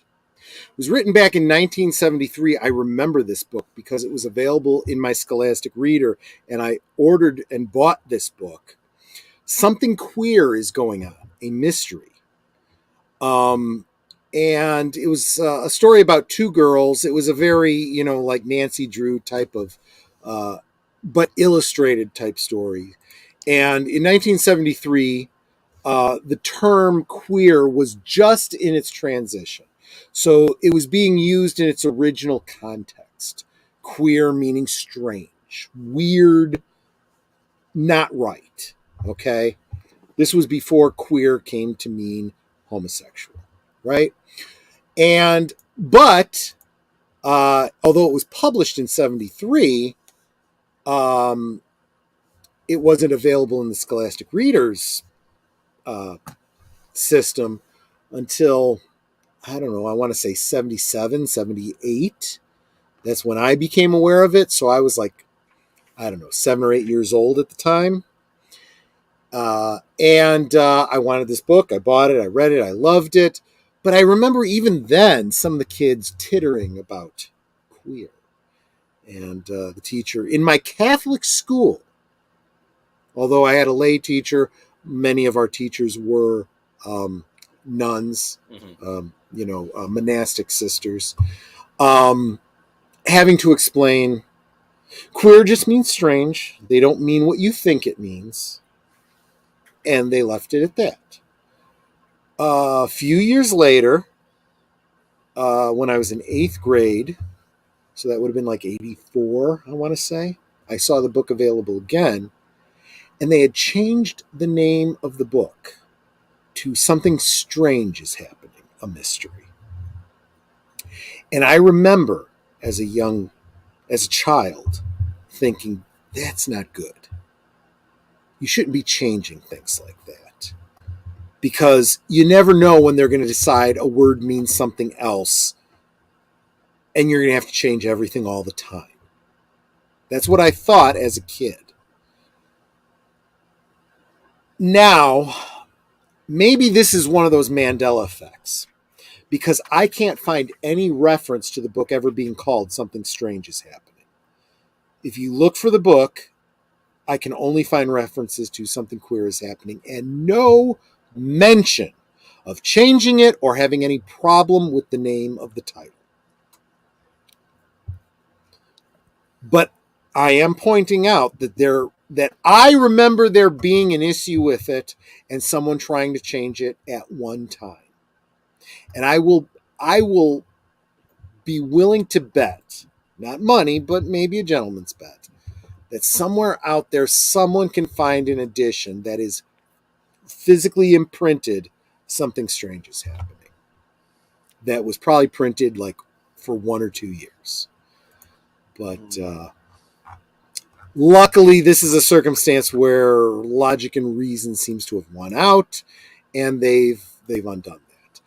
But who's to say they won't change it again? Or maybe republish it and add some gender fluid things to it just to make it fit the title or something. If anyone wants Something Queer is Going On, you can find it on eBay. It absolutely is very, very available. Most people of a certain age know this book. But I did promise. I can't do this because it's too long. Let me.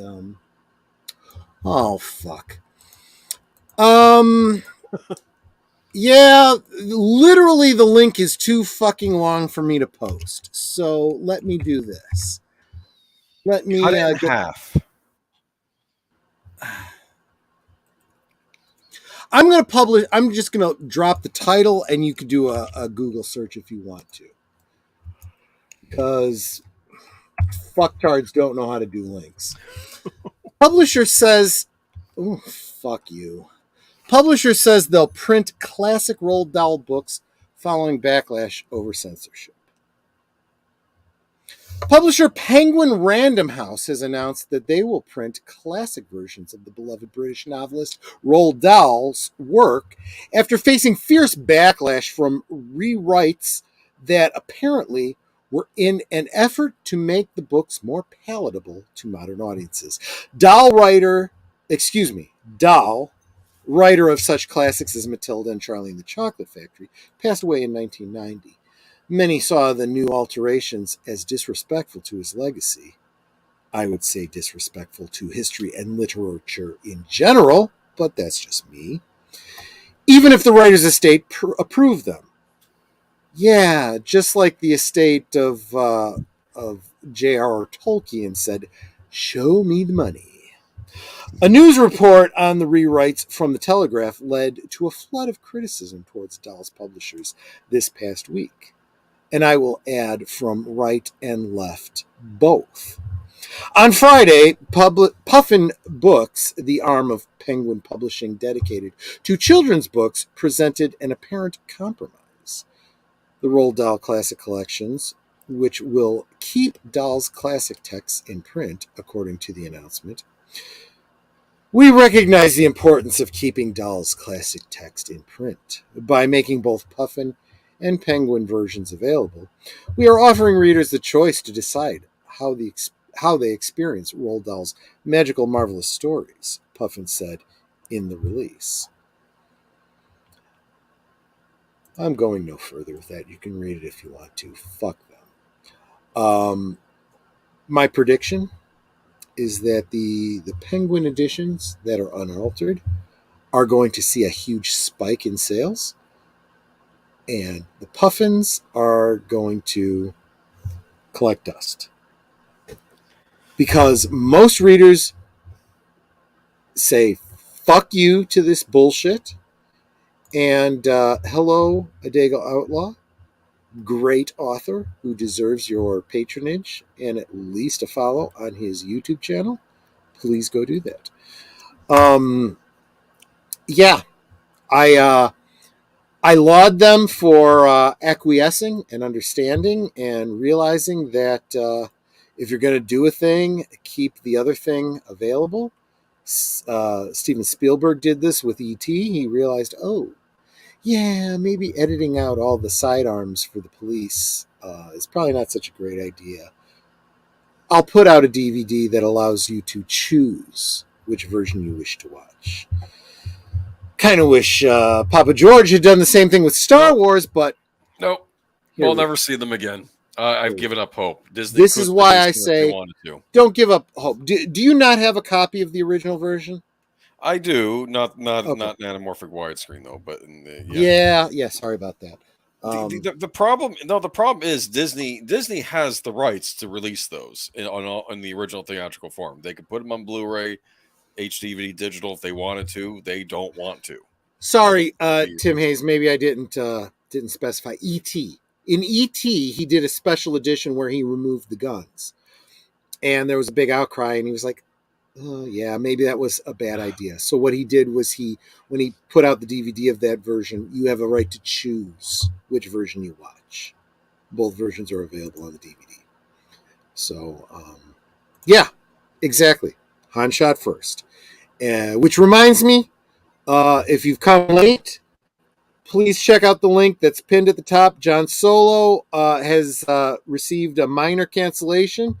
I say minor in that it hasn't affected his channel directly, but for a whole video that he did a lot of work on, he receives no compensation because his sponsor pulled out because he was talking about something that was indirectly related to, the wizard stories. And please go at least like and share his video, but to offset what he is losing from a fucktard stupid sponsor, maybe drop him a little tip, okay? Because he is a monetized channel. But John shot first. We'll say that, as cheers to another YouTuber. But yeah, so at least they realize that they need to at least continue to provide the edition that people are interested in. And now people are stocking up, realizing that they can take away and change original versions of things at any time, because that's the nature of copyright, intellectual property law these days. This is why I always say, own physical media, so they can never take it away from you and they can never change it. And don't ever let anyone else dictate to you what you must think, what you must read, and what you can consume. What you should inject into your bodies and what you must eat. Make your own decisions, because you will literally live or die by those decisions. Don't put your life and your thought process in someone else's hands. Which brings us to the third part, unless there was anything else that the panel wanted to say about Roald Dahl before we move on. Well, not necessarily Roald Dahl, other than go out and, of course, buy his books and read them in their original form. As many people who have seen my videos know, I have a huge amount of Blu-rays. I have stacks of books. There's a reason why I hang on to them. Yep. And it is this very reason that people are going to, for whatever reason, sometimes the filmmakers and the authors themselves will go back and change something. Yep. I would rather have the original unsullied, uncut version. Yep. It's one of the great things about DVD and Blu-ray and HD is you can, especially these ones, and you know what, fanzine, and somebody make a note, at this point in the video, 1039, I'm mentioning fanzine. Maybe I should tag them in the video. Thank you so much. Fanzine is always talking about television edits and extended versions, and how cool it is when some of these bigger formats, the HDs and the Blu-rays and whatnot, have these alternate versions available, in the package deal. I am not opposed to alternate versions as long as everything's available and you can pick and choose, and see things in their original release version. History is important, and we need to remember. So now we move into the next phase of this conversation. Eliza Blue, okay, and yeah, I'm well into my cinnamon. Oh, I just realized I must have moved this away, so you can't even see what I'm drinking. Not that this is not a sponsored video, but Fireball is yummy, and it makes me feel good. Warning: if you and your child is a weakling, puss soy boy, select option 2. Yeah, exactly. That's yeah. John Solo is a channel you mentioned earlier. Yes, John Solo. John shot first. He has the what was it called? It's the messed up origins of. And I first started following him because I love, all the Disney versions of these, especially. Excuse me. Never done that before. That's the first, guys. You saw the first sneeze on last call. Wow. John Solo caught my attention with mostly with the Hans Christian Andersen, because a lot of the the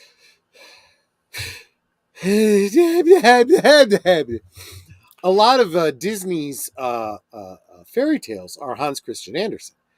And in their original context, Hans Christian Andersen is pretty dark. The cat. I'm channeling Dom DeLuise here. Dom DeLuise. Oh, welcome, Connie Cleary, and thank you. He said she's a good. God bless you. Thank you very much. Yeah. Yeah, cinnamon getting to you. Yeah, this is how I do the cinnamon challenge. Just saying. To each his own. If you want to try and kill yourself with a spoonful of powdered cinnamon, it's your funeral. But I'm having a great time here. Yep. I love Fireball. Ah, choo! Yeah, exactly. You allergic to cinnamon, sweetie? I never have been. No, I actually do have a bit of a cold, though, so that might be part of it. But I'm sorry, where was I? Sordega saying hi to Connie Cleary. You know what? I enjoy seeing you guys interacting with each other almost as much as I enjoy seeing you guys in the chat, chatting with me. I love being the center of a community. Did you finish off the small bottle? I did. Okay, you're on your last drink. I'm on my last drink, folks. So anyway. Eliza Blue. Moving on to Eliza Blue. Someone want to give me a rundown and recap on her? Anyone? Please? She's blue? She is a dumb fuck. I'll start you off there. She said she was the victim of what was it, sexual slavery, or I could be getting that wrong. So no, she said that she was being trafficked. Trafficked, yes, okay. Trafficked has a very specific meaning, legally speaking, and a specific connotation. This is one of those. You know what? And I need to probably get a video meme here. This is where we need Indigo Montoya. You keep using that phrase, but I do not think it means what you think it means. Being trafficked is, and that brings to mind, Liam Neeson, trying to find his daughter. By the way, when you get to your second and third Taken film, you're just a bad father. Just saying. But you have a special set of skills for getting your daughter back. You don't have any fucking skills for keeping her from getting taken. Just saying. Well, in his defense, in the second movie, he was the one who was taken. Oh, okay. I didn't see the second one, so there you go. Yeah. Fair enough. The third one, no one got taken, so it was false advertising. Yeah. And in the first one, his daughter was just a dumbass. You know what? I did show that movie to my stepdaughter. For all the times that I said, don't do this and don't do that, and you shouldn't do this and you shouldn't do that. Yeah. I said, this is fucking why this shit really fucking this does happen, yeah. And then she got married and she moved out and she's on her own, and hopefully she learned her lesson. She's okay so far, God bless. So there's only one Taken. It's like Highlander.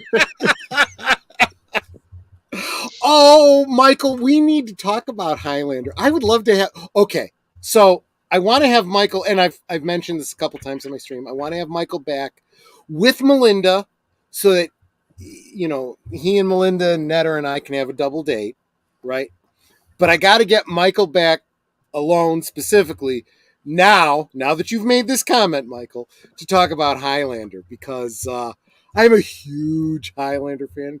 If you decide to do a Highlander chat on your channel, I'd be willing to come over and talk about it.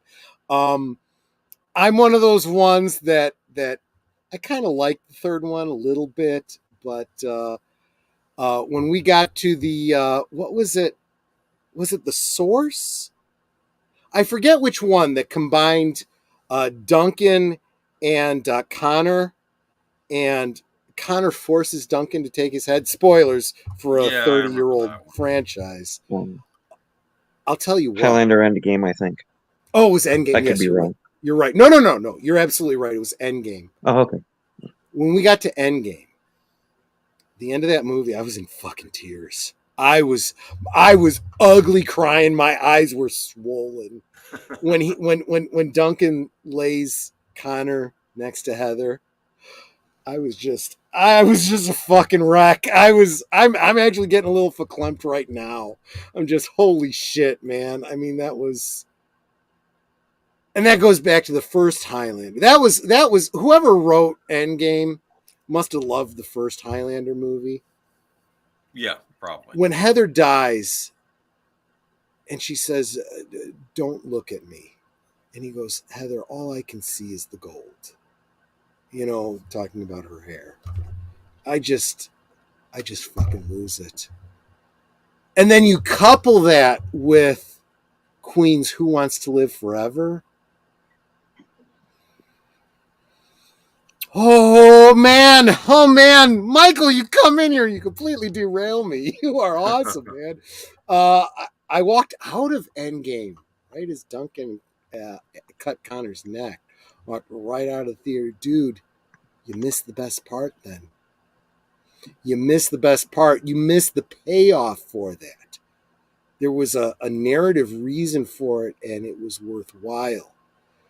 And then in the final, well, before he buries before he buries Connor, he fights the big baddie, and there's this one great scene where he speaks with Connor's voice because he has Connor in him, right? Because that's how the quickening works.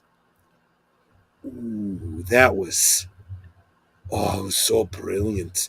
It was, yeah. Michael, I would encourage you to check it out and stick it out to the end. Or hell, just skip to the end. Skip to the end. Watch the final battle and the burial. It's so worth it. So you're saying it was brilliant? I'm saying it's brilliant, but let's fucking forget that second one. Even the re-edits and the director's cuts and all the other bullshit. That second movie never happened. There's a great bit. Oh, I say this all the time. Highlander 3, okay, which you can take or leave. You don't really need it. But Mario Van Peebles chewing the scene is awesome. But it opens up with Adrian Lambert doing a voiceover, and basically he's staring into the camera like this, and he goes, "In the days, after the death of my friend Ramirez, da, da, da, da, da." And it's like wink and nudge, basically saying, yeah. So that whole second movie, let's just forget that all happened. Zeiss. Yeah, Zeiss. From Planet Zeiss. Don't get me wrong, I love Michael Ironside, but I could definitely do without that. So, Connor dying could never be the best part. I objected. Your Honor. Well, at least you call me Your Honor. Michael, just out of charity, I would suggest you judge it in its totality, rather than walking out before the payoff of that. Did I get it wrong? Oh, I combined the two names. Oops. That just shows you how much Fireball I've had. Yeah. Adrian Lambert. They became one fucking well, they did. After he lost his head, they became one. So that is kind of how it works. So not wrong. At least that's how I'm going to spin it. Where were we? Oh, so Boomer was going to fill us in on the Elijah Blue synopsis. Okay. Well, okay. The Eliza Blue. I'm not an expert on this. All I know is I did watch a Candace Owens discussion on it. Okay. And look, from what she had said, she had been involved in the. Michael. What? Yes? This is going to be one place, Michael, you and I are going to disagree. And I doubt that Confucius ever actually said that. Just saying. Anyway, getting back, she said she had been involved in trafficking, right? Being trafficked. Yes. But then people are pointing out Does not mean what I think. that maybe this is inconsistent with other things she said in the past. Yep. And didn't she go on Tim Pool or something? And like she's Yeah, getting so my understanding, and correct me if I'm wrong, but my understanding was she talked about being trafficked, but she never gave any specificity about that. And she refused to name who it was who trafficked her for apparently legal reasons or something. I don't know. She went on Viva Fry's channel, right, with David Freiheit and Robert Barnes to talk about her advocacy of trafficking.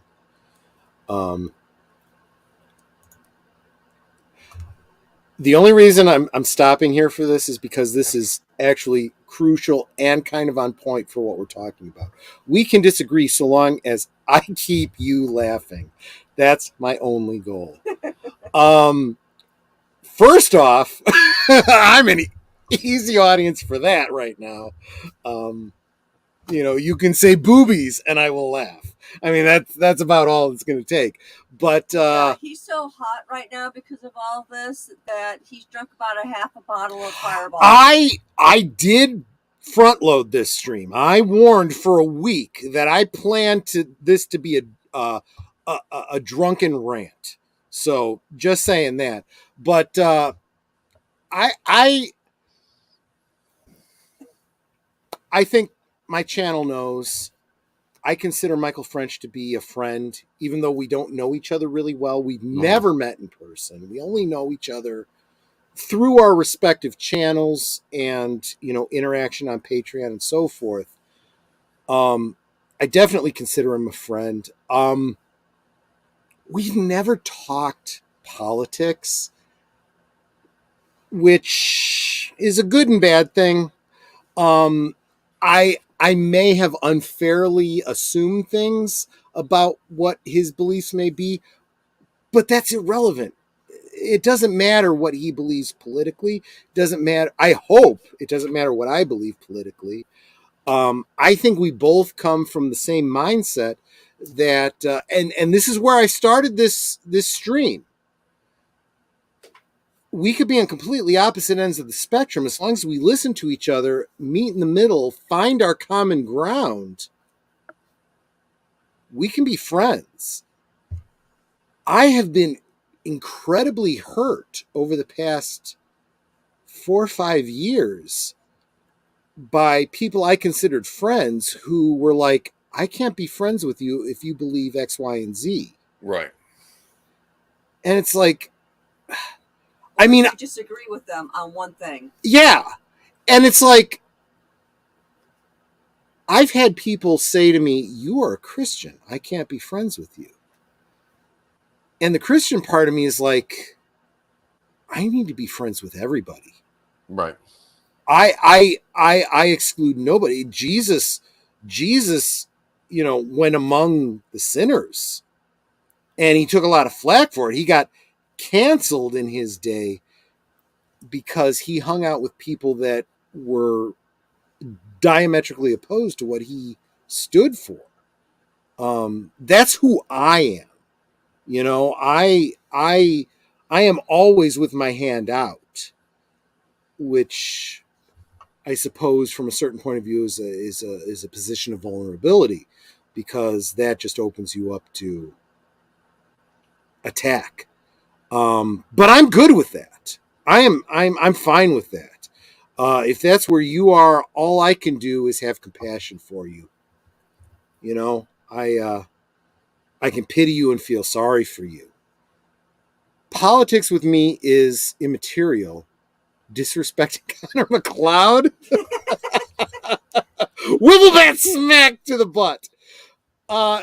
So this is, even in my drunken state, I understand when he says wifflebat smack to the butt, he's saying it humorously. That's something that's clearly humorous. Even if it was literal, it's non-offensive, physically causes no damage. So I dig it. I think Michael knows this about me. I'm kind of a completist about the things I love. Highlander 2 notwithstanding, I try to take in all of it and find, even though, and Michael will absolutely agree with me, the movies of Connor McLeod and the TV series of Duncan McLeod kind of really don't work. But if you squint and you try really hard and you look at the later movies, they kind of fit. Which is why I'm really worried about the reboots that they've been talking about. Could work, but I figure they're probably going to fuck it all up. They're going to fuck it all up. But Anyway, real quick, Eliza Blue. She Okay. feels Brittany that she's been trafficked, but unfortunately, it doesn't match up with reality. And we had some YouTubers come out and say, "Hey, wait a minute! You said you were being trafficked. What do you mean by trafficked? Because during this time you said you were being trafficked, you were on social media and you were doing this thing, and doesn't look like you were taken in the Liam Neeson sense. So what the fuck's going on here, girl?" Yeah. Go ahead, AJ Boomer. Yeah, I just reading up. It looks like Brittany Venti and the Quartering got banned from Twitter. Yes, they fucking did. Yes. So Brittany Venti for just asking a fucking reasonable damn question. And it was what's his name? I guess Elon Musk sided with Eliza Blue or whoever was in charge under that. Apparently breaking, she's just pulled out of the Free Speech Festival. Eliza Blue.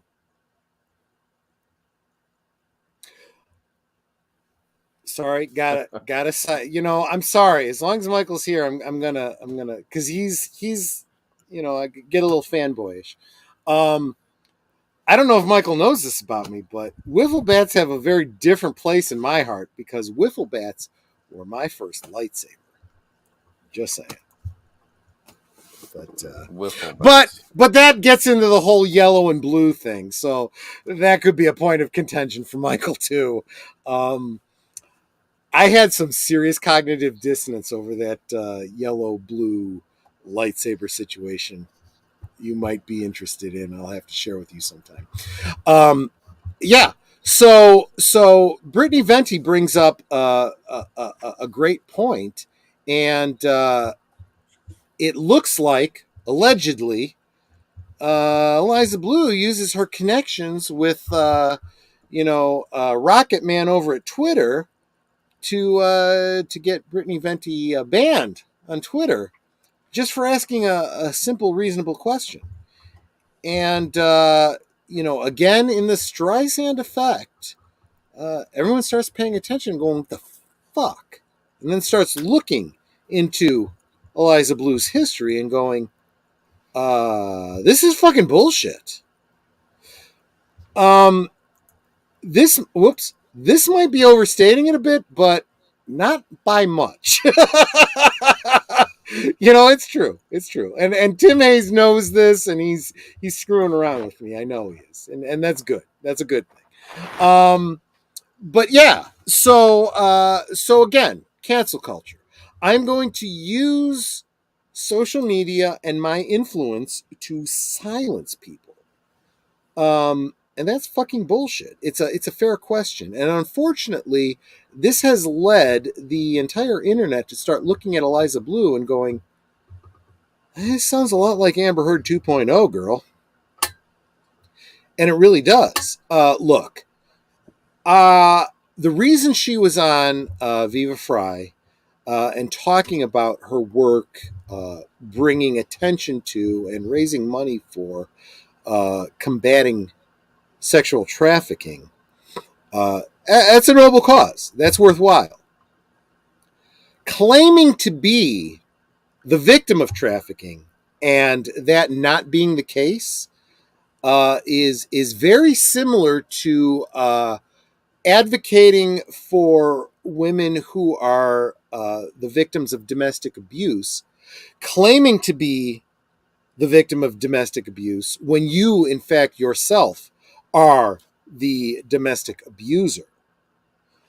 And I liken all of that to stolen valor. Okay. You can admire and support people who have achieved great acts of bravery and received awards for them. That doesn't give you the right to, by any means, to pretend to be one of those people. Okay. Right. But yeah, that's what this is. This is really, really looking like. And unfortunately, she has set herself up through that Streisand effect to become Amber Heard 2.0. And, but she has also, I think she declared herself as part of the right wing or the conservative media, even though. Yeah, but she's being broadly rejected by those people. And I predicted about 2 weeks ago, I said, you watch, in very short order, she's going to be coming out as a huge leftist because that's the brand that's going to pay off for her. Believe the woman, believe whatever she says, regardless of the evidence to the contrary. You know, let's ignore reality. Let's ignore logic. Let's ignore, everything but what the person says and buy into it because the message. I'm sorry. Of course, David, you were going to say something to Leah Scenes? Yeah, he also realized that by quote unquote embraced by the right, seriously, you're just talking about Tim Pool at that point. Yeah, because and Tim Pool has pretty much blown up his channel too. He shot himself in the foot because if you go onto your channel and you start calling your fans fake bots. Yep, and then you it. have this brings us back to Venti and the quartering and that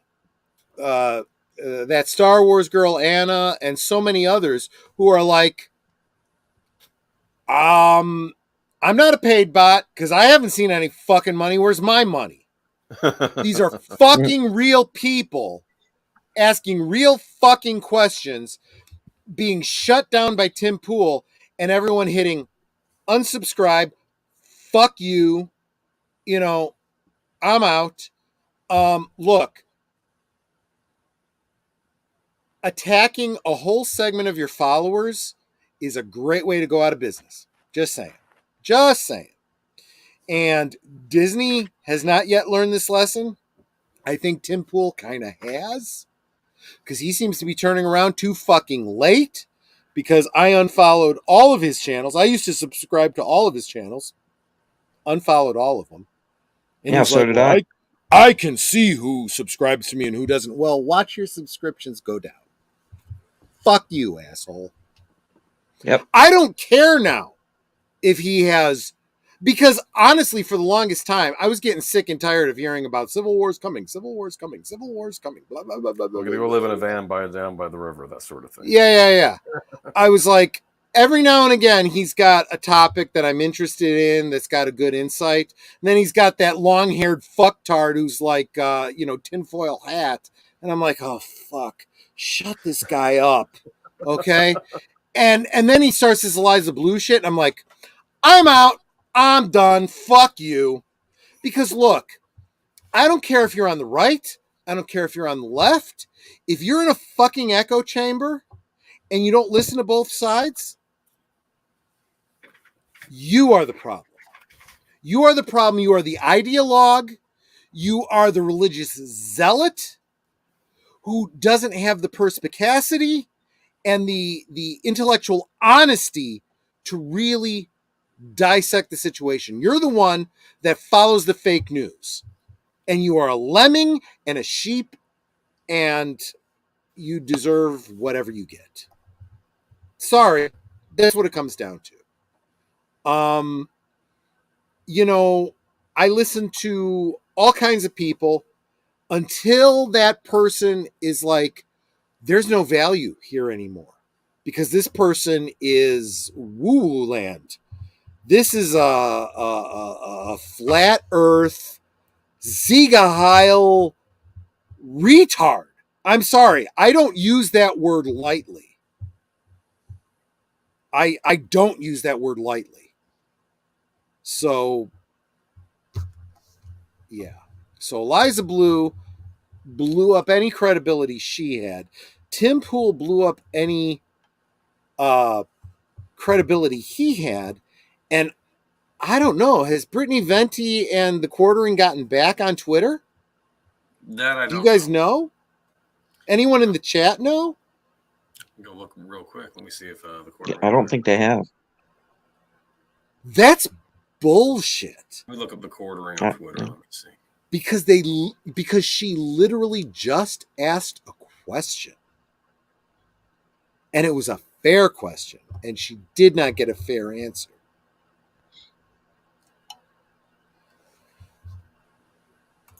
The Quartering is back on. Okay. Yeah, I'm seeing him there. Okay, good. Okay.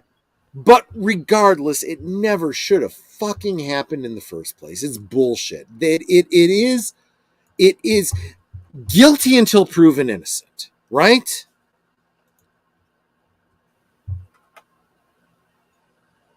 Evelyn Hampton says generation gap. Except for the major authors and moviegoers, I don't know most of the people being discussed tonight. That's fair, Evelyn, but stay with us, because even if you don't know the people, I think you can appreciate the core meaning of what we're talking about. This idea of canceling people for their views, for asking a simple question, for trying to be, sometimes even trying to be unbiased. You don't have the bias, you don't join the cult of the current thing, you get canceled. That is the world we live in, and that is way too close to the National Socialist German Workers Party. That we cannot allow to happen at, right? Look, those of you that were fans of that 80s sci-fi series V, remember the little old Jewish guy who was telling his son-in-law how important, or his son, how important it was to protect the people that were being prosecuted and persecuted, the scientists, because they might uncover the secrets of the aliens. And he said, we have to help them. You don't remember, yes, I know you were smuggled out of Germany in a suitcase. No. Or I was smuggled out of Germany in a suitcase. No. What you don't know is about how your mother was shaved bald and sent to the showers with no water. And how I see it happening all again. And if we haven't learned from that, we've learned nothing. If we don't stand up to it now, we've learned nothing. That's allegory. It's a very thinly veiled allegory, but it's one that struck a very young Troy in the 80s. And now I see it happening in real life. And the book burnings have got to stop. And the rewriting of history has got to stop. The pulling down of artwork and statues has got to stop. The rewriting of literature has got to stop. You wanna stop the Nazis? Identify who the real Nazis are. The Nazis are not the people with the swastikas, marching tomorrow for their day of hate. Those are posers. The real Nazis are the ones that claim to be for this rights and that rights and looking to divide us, to fight the fights that were already won decades ago. The ones that put us against each other. Okay. When I look at other YouTubers, okay, and other followers in my chat that are a different color than me and a different background than me, Okay? And then I'm told that I'm a bad person because I'm a white male? And that these friends of mine, they're just token friends so I can feel good about myself? I don't know. Ask Evelyn Hampton if I've been a real friend to her or if I'm just, just posing to feel good about myself. There are people in power where I think want the country divided. That's been my impression. Okay. Because that is how the fascists do. They divide and control. They need to look, it's the same way cults operate. They get you to join them, get you thinking like they do by using half-truths and outright lies. And then they separate you from your friends and they separate you from your families. And they say those people are bad because they think differently than you do. And they won't achieve salvation or greatness or whatever it is your cult promises you. And they divide. And what do they lead to? They lead to fucking poison Kool-Aid.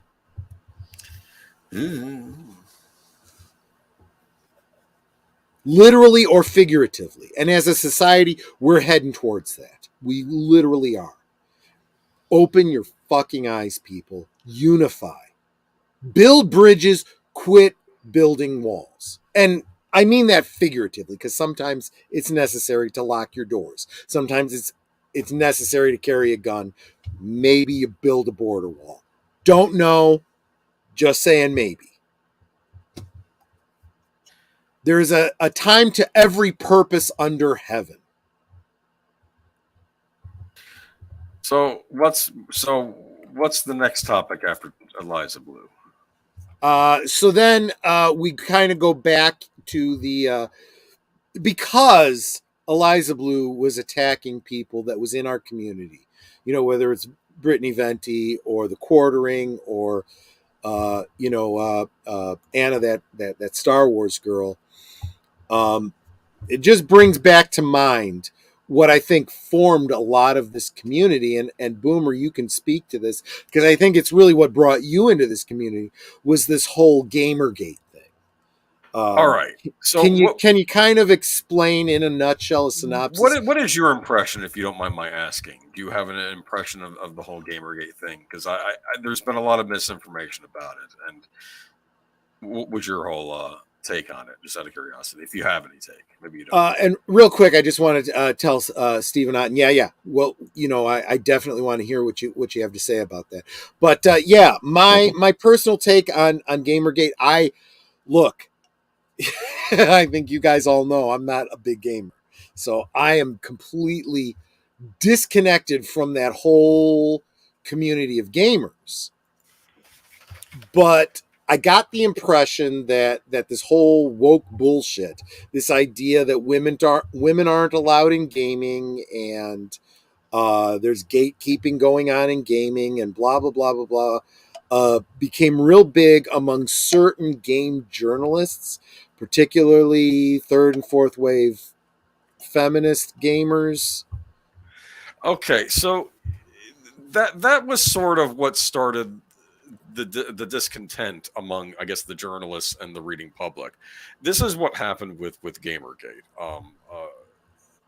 It all started when a female game developer was outed by her ex-boyfriend for sleeping with a game journalist, and maybe I think even some other. It all comes back to sex, doesn't it? Yeah, and I think then it was surmised, and I think it started out because I think a YouTuber by the name of Monday Matt Jarbo. He did a video on it. Then Zoe Quinn got it banned. The woman in question, who was the targeted by her ex in that blog post, and then another YouTuber by the name of Internet Aristocrat, who later became Mr. Mediker. He started ragging on it. But basically, the idea was that in order to get favorable coverage for a game she had coming out, not necessarily a review, but the fact they were talking about her independent game Depression Quest on all the sites, maybe it was like she was trading one favor for another, and they were saying, well, this is corruption in games journalism, and maybe these game journalists should be disciplined, fired over this This is my understanding of the whole situation. I believe this precedes this, but I think this is around the time we started getting all of these articles coming out. The gamers are dead articles. The gamers are over, and they were telling game companies stop catering to gamers. They're awful, and this was all around all these different websites, and they all came out around the same day. Yep. And I remember the Milo Yiannopoulos, I think when he was working for the Blaze, did some research and found out that all the gaming journalist sites, even though we think they're independent, they were all coordinating this. In fact, I think I even read recently that the Gates Foundation may have been involved too, which I find kind of odd. Doesn't shock me at all. Anyway, so you have all these things happening. Which I will point out just, underlines my theory that there is a bigger thing going on here to divide and control and destroy. Just saying.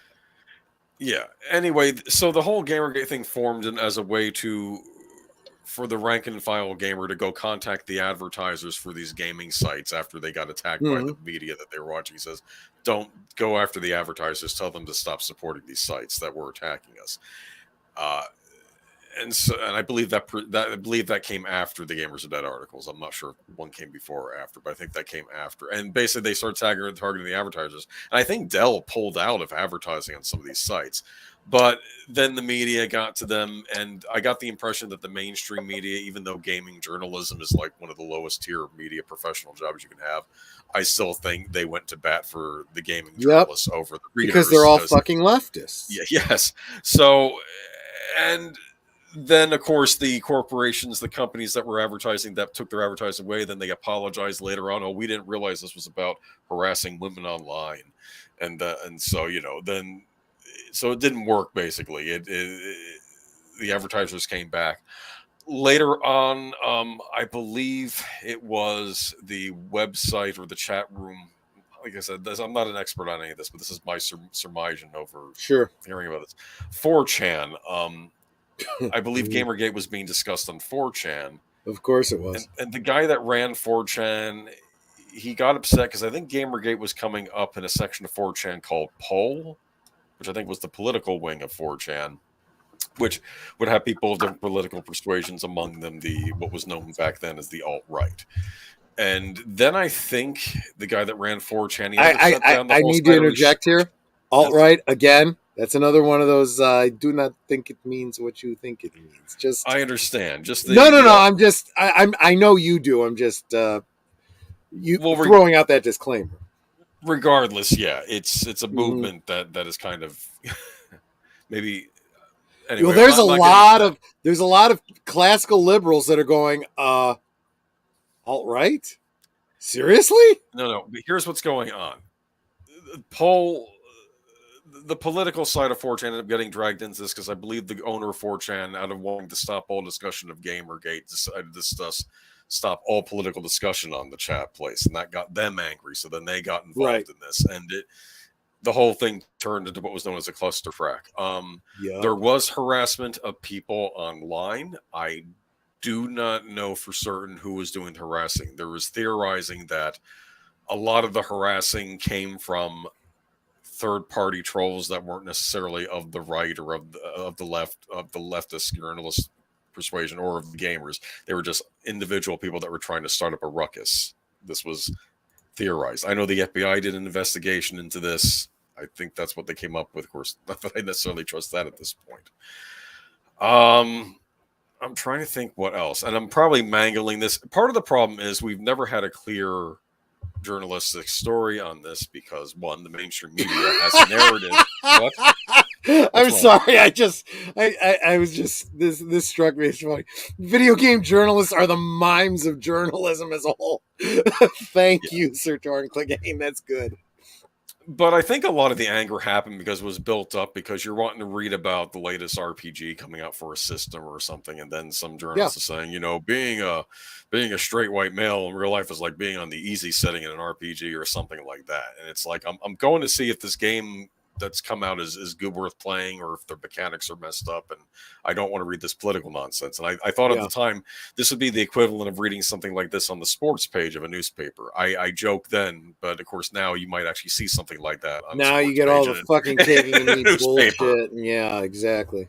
Because the woke stuff even got into sports eventually. But my impression, and I think it has to be said, this is more than an adage or a saying. It proves itself over and over and over again. Get woke, go broke. People are sick of your fucking messaging. Look, it was not popular when it was the religious right decades ago. I'm sorry, leftists. It's not working for you either. I don't care what your cult is. I don't care what your religion is. I don't care what your beliefs are. Keep the fuck out of everything that you don't actually own.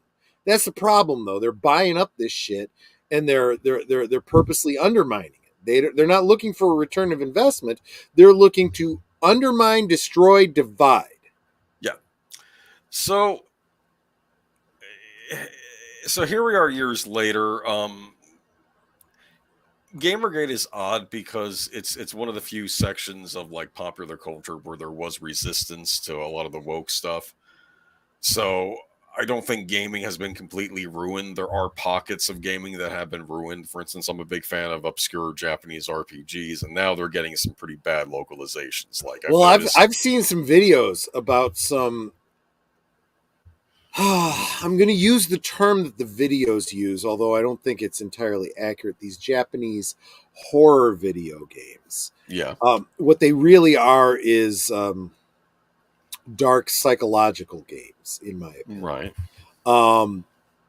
Very interesting. And it's I mean, they are games to be sure, but they are a very interesting interactive narrative is what they truly are. Right. And visual novels, bro. That's a great way. Yes, that's a great way of putting it, and I think kind of brilliant. And sometimes it's a great way to communicate a story, sometimes historical stories, from the point of view of the person in that history, right? Sometimes it's a look at mental illness, sometimes it's whatever, but sometimes it's living under a fascist dictatorship, right, from history. And it's like, wow, this is a great way to tell this story, Yeah. Or being a member of a cult, and then you see the West trying to censor it or hide it down. Yeah, I know there was an example. I don't think it was I know that the PlayStation censored a scene from some psychological horror game. It was actually not Japanese. It was an Italian game. But they were trying to they censored it on the PlayStation. We've had little pockets of censorship happening. Companies handle it differently. Nintendo seems to be the best, but I think Nintendo, as the owner of the console, they don't directly tell third parties what they can or can't publish, at least as long as they abide by the ESRB. That's like the MPAA for video games. Sony got pretty bad years back by really going after things that they just didn't approve of. Microsoft, to a lesser extent, they're not as bad, but even a little bit. I think they prevented Galagun from coming out on the Xbox when they were working on it. And it's little things for me too. Like, the thing that bugs me is when you have these medieval setting Japanese RPGs, and now they're no longer using gendered language in them. And I'm thinking, in a medieval setting, a man's going to call a woman a woman. Yeah. Yeah. Well, and again, he's not going to call himself a parent. He's going to call himself a father. This is the language. This is again this whole injecting modern sensibilities on history. Then you're not learning history, and you are doing a disservice to the message you claim to be trying to get across, right? If you are against the patriarchy, if you are against racism, if you are against fascism, then you need to show those things in their historic context to show why they are bad. If you are going to gloss over them and you are going to depict, Queen Elizabeth as, a black woman, and show black Roman soldiers and, inclusion and diversity, you're going to have a whole generation growing up going, what's the fucking problem? We've had integration and diversity for all of time. There has never been any kind of racial problems ever. Why are you bitching about it? They're not consistent. Strong women apparently were in charge of the world since the dawn of time. There was no patriarchy to fight against. What are you bitching about? Yeah. And that's not the case. There are things that have happened historically that we ought to remember and not do over again.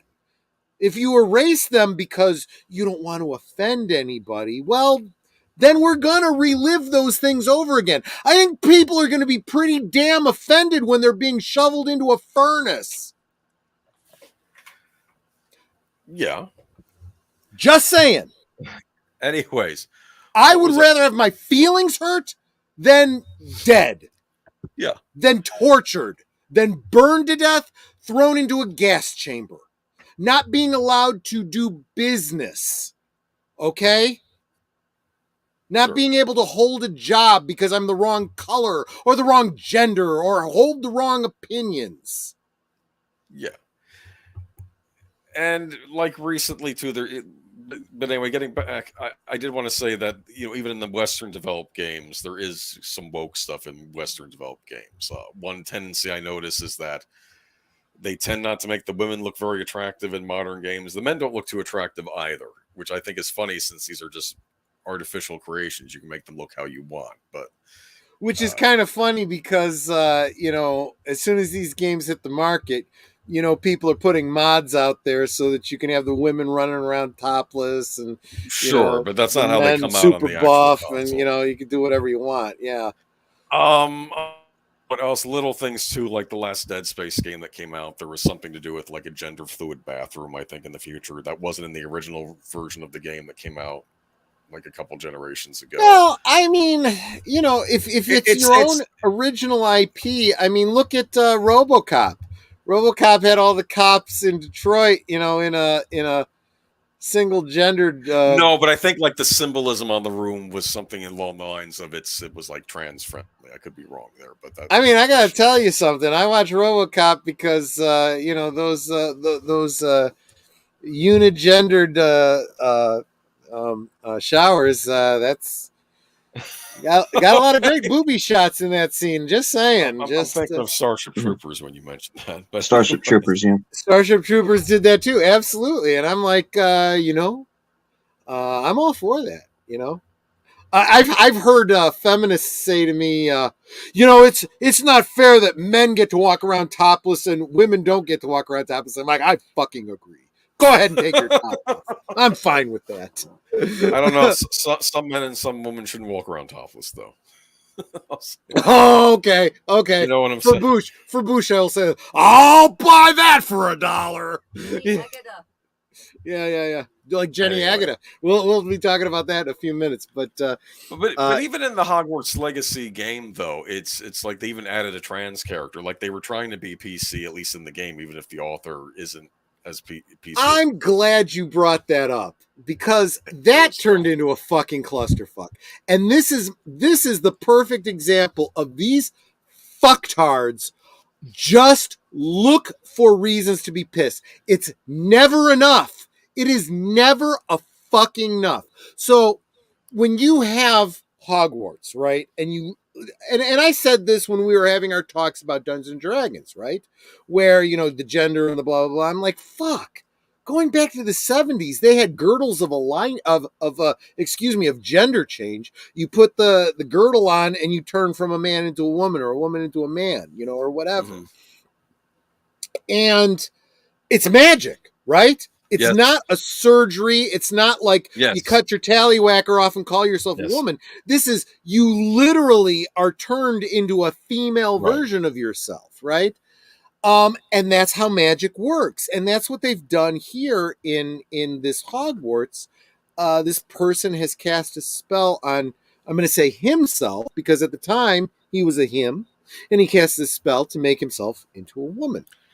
And do you that- remember what the name of this character is that they're having a fucking meltdown? Sirona, I think that's what it was. Sirona. My Sirona Ryan. Sirona. Yeah. Sirona Ryan. Yes. Okay. Right. Sirona Ryan, which is a perfectly reasonable name. Sirona is a perfectly acceptable female name. It's it's Semitic. It's a Celtic goddess. Oh, Celtic. Thank you. Yeah, it's a Celtic goddess.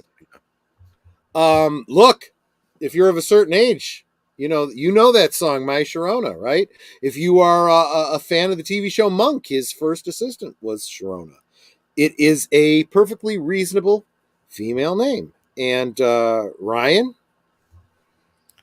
a perfectly good surname.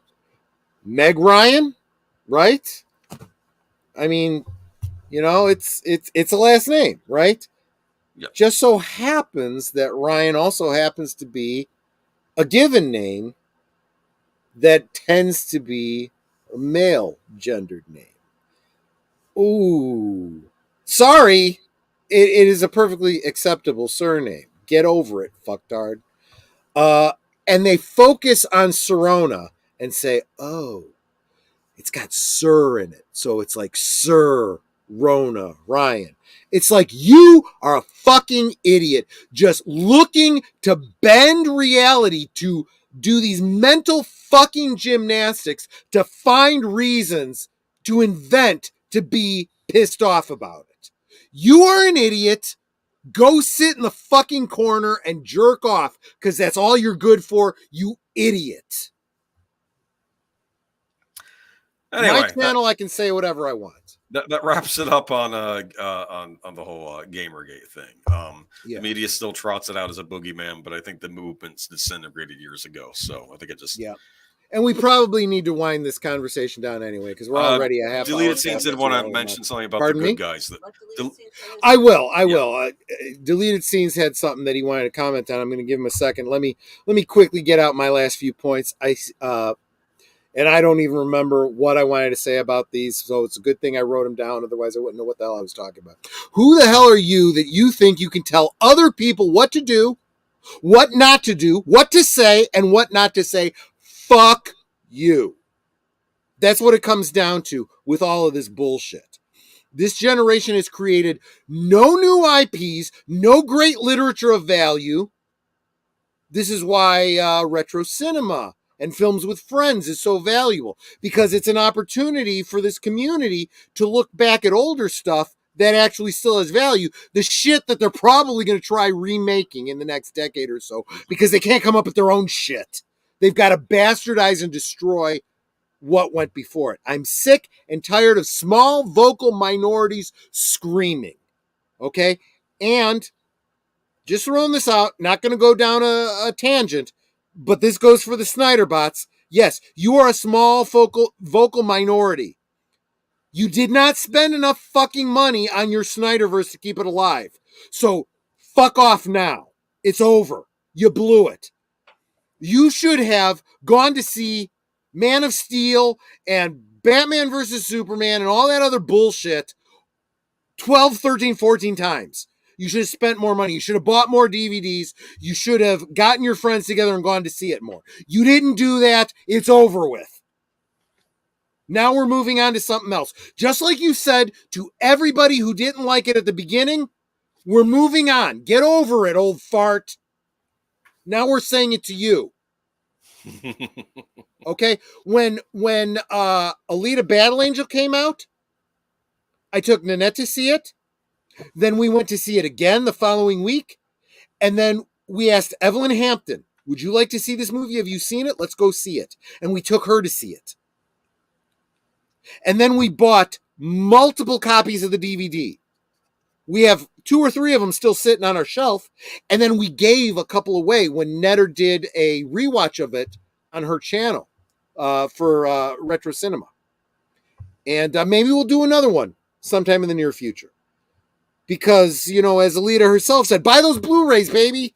Because that's how you support, right? Yeah. And the fandom went out and they bought, ad space and they, whatever. And we're still trying to get that sequel made. That's what you do. But you don't attack people online who don't like it. If that's where you're going to go, you can go fucking to hell as far as I'm concerned. That's just all I'm saying. But yeah, so deleted scenes. You said something about focusing on the good guys.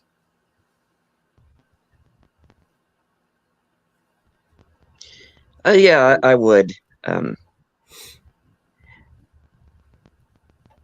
Now, back during the 60s, there were a lot of people in Hollywood who were protesting the war in Vietnam.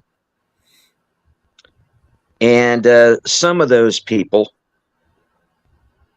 who know who they are, because we've mentioned them on previous shows, started saying some pretty derogatory things about the men and women who are over there. Yep. But there was someone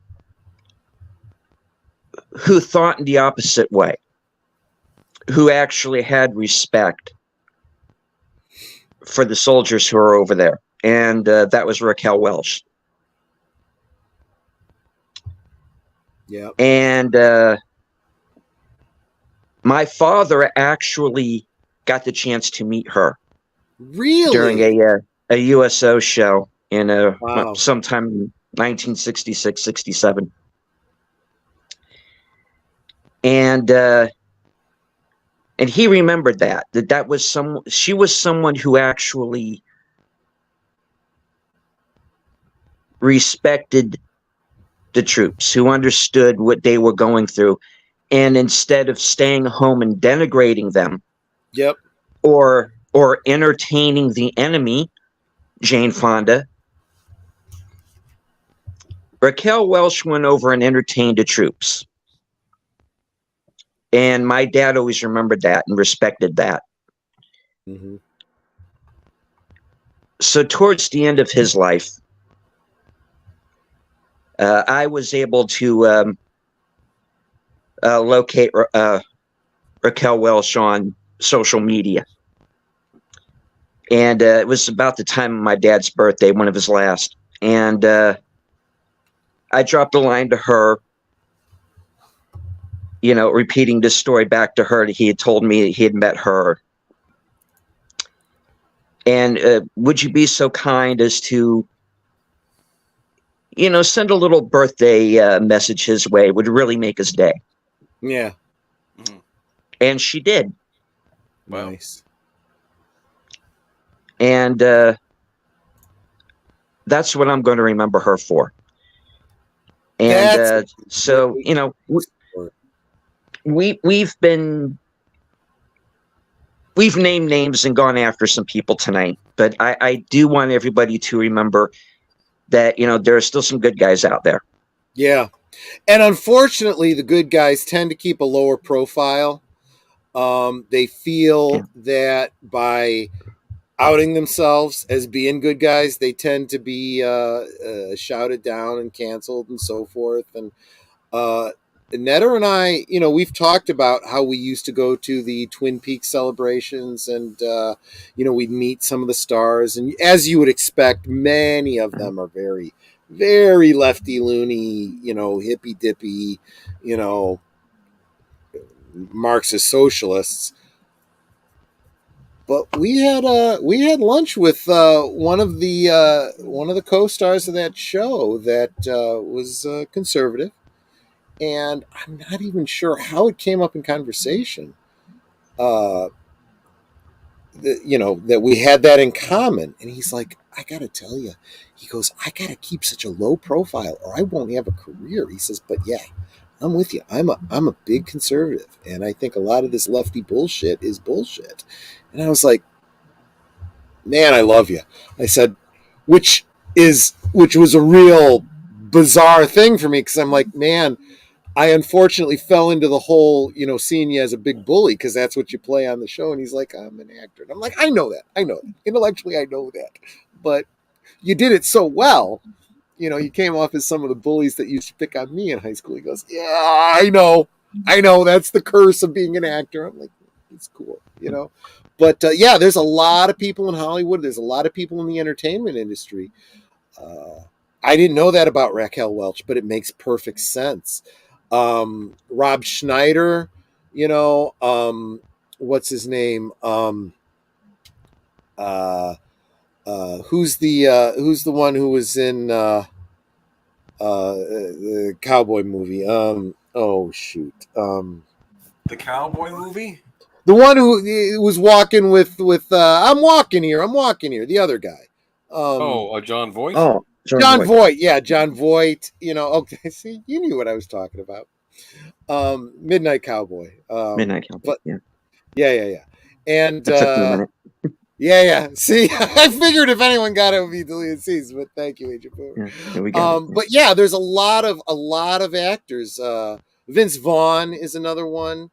A lot of these actors are very conservative, and but they until recently have been pretty quiet about it, and slowly they're starting to speak out on socialist media and saying, look, this is wrong. And they're only saying things that the average normal thinking intelligent person agrees with. It's like these people are wackadoos. And then you hear people like Cameron Pasha, talking from behind the Hollywood curtain and saying, yeah, most people know this is bullshit, but they keep up appearances because that's the current thing and they have to, and that's just how Hollywood is, and it's so disingenuous, and it just bothers the hell out of me. But that's just the world we live in, guys. And so I'm going to wrap this up with where we started and say, look, guys, this was a big drunken rant tonight, but hopefully I said some things that made some sense to you. And look, if you don't agree with my politics, I'm not going to sit here and say, well, then don't watch my channel. No, if you don't agree with my politics, then the wise thing to do is definitely listen to what I have to say. Reach out to me. I'm open to having a conversation with you. Let's meet in the middle. Let's find our common ground. Let's unify. Because the only way to destroy our society, to destroy this country and destroy this world, is by driving division. And unfortunately, that's what a lot of people are doing. Especially the people that claim to be against the Nazis, against the fascists. They are the fascists. They are the Nazis. Anyone trying to divide is trying to do so to control you, to undermine and to destroy. Be aware of that. Don't give up decades of progress. The feminists used to say, we've come a long way, baby. And unfortunately, in the past decade or two, we've undone a lot of that. We have undone. I got into an argument with someone. It was a black man, or at least someone who I presume to be a black man based on how he's presenting himself on social media. In favor of the things that, Black Lives Matter said that they were about. And I said, do you understand what you're literally doing is you are advocating for the repealing of all the laws that counteracted Jim Crow? You want to go back to Jim Crow. You want to go back to segregation because you have decided to be racist on that side of things. And that does not work out. We already established, the courts established that separate but equal is a fallacy. Because when we separate, that doesn't go so well for the poor people. And so you will, keep yourself, separated. And that's not good. Now, the socialists are kind of on the other side of that, saying we're going to take everything from the rich and give to the poor And that doesn't work out either. The truth, as I said, always tends to be somewhere in the middle of two extremes. Two extremes tend to be wrong. Somewhere in between is where the truth tends to lie. Guerrilla Random Thoughts, we are wrapping up for the night, but it doesn't matter when you join us. Always appreciate you, and the stream will be here so that you can go back and hear my drunken rant. I'm sobering up, as most people have probably realized at this point. But any last words on this topic before I break into what the coming week looks like for us? Boomer, don't cancel. Yeah, don't cancel. Even if don't you don't cancel. agree with the person's political views, I mean, this you don't just leave them be. I mean, just walk. And if you don't speak for me.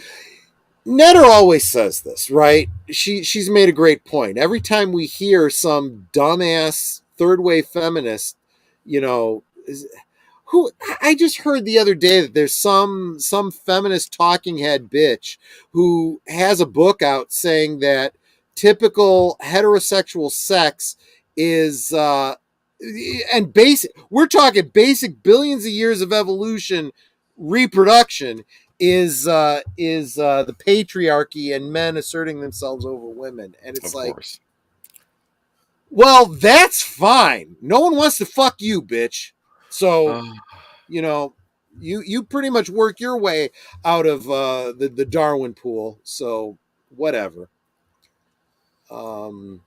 Stephen, any last thoughts? I mean, you already offered us probably the most positive way of looking at these things. Yeah, I know. Surprising, right? Because I look back on the. I know we were calling this a rant stream, but I don't think we really went off on a rant. I think I took care of my ranting during the Blue Milk stream. Blue Milk. So, and anybody who hasn't seen that show, I may have go to back revisit and check that that topic because, yeah, you're right. But good. So let's look ahead to. Well, I'm going to say one last thing. I am going. You brought up the whole situation with Vietnam and Raquel Welch. Very positive. Of course, unfortunately, that brings up the shadow on the opposite side. It makes you think of Hanoi Jane, right? Where you just want to, just grab her by the ears and say, I would rather you just say thank you and went on your way. Otherwise, I suggest you pick up a weapon and stand a post. Either way, I don't give a damn what you think you are entitled to. Bitch. Just saying. And that applies to anyone. Look, I could have found common ground with her if it was just an anti-war sentiment, but she took it to a support the enemy over your home country. That's what my dad used to say about her. That if all she did was protest a war. Fine. Yeah. But when she went to Hanoi, that crossed the line. Yep. When she was on that quad notes, 50, please help us. Yeah. Please get a message out for me. And she turned them over to the enemy. Right. Yeah. Mm-hmm. You know what? Fucking stay in Hanoi, bitch. She should have. Yeah. I'm telling you, I am not. I condemn anyone who comes out and prays for bad things to happen or celebrates when bad things happen, or like when Rush Limbaugh passed away, some of the horrible things that people said about him. But I'll tell you what, I just saw an article about Hanoi Jane where she's decided not to continue fighting the cancer that she's fighting. And I'm like, good, you can't go too soon. Oh, okay. You've been around way too long. I know that is a very unchristian thing for me to say, but I'm sorry. You have done nothing to repent your villainy. The sooner you're gone from this world, the better it will be. I would happily trade 1,000 Hanoi Janes to get Dr. Fred Rogers back in this world. Just saying. Oh, for sure. But anyway, so what do we got going? Tomorrow night, we will be over on Big Al Presents Films with Friends for Sci-Fi and Boobies. Logan's Run, 1976. Dude, Jenny Agutter. Whoo, boy. Just got to say, seen this movie so many times. Unfortunately, 90% of the time, it's been the television edit.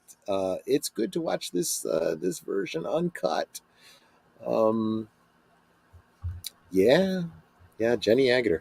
So that will be tomorrow night, 9 Central, 10 Eastern on Big Al Presents. Link will be provided if you don't have your own copy of this movie. But friends, get your own copy of this movie. It is totally worth it. This is a movie that they would not allow you to see today because boobies apparently are just something to be cut off and ignored and pretend they don't exist because we're trying to erase women. But Jenny Agutter, Logan's Run, 1976. Also a low-key cancel culture commentary. We'll talk about that a little bit tomorrow night. Sunday, over on this guy's channel, what are we going to be talking about? You want to give us any insights? Sunday is going to be Geezers. Geeky Geezers, and we're going to be talking about some announcements over at Warner Brothers. Yeah. Apparently, the Eli Roth Thanksgiving movie is back on. Oh, interesting. We'll talk about that. Did you ever see the fake trailer for that, Troy? I haven't even looked at it yet. I'm way behind. I'll send you the Thanksgiving trailer. I didn't even start working on the notes because I was so focused on getting my notes together for this. I normally make this stream entirely free form, but tonight I really wanted to hit a couple points, so I had to write these notes down. Do we have anything going on with Soundtracks with Birdman? I'm sure he's got a Batman show Monday. Don't know if we're doing a rewatch this week.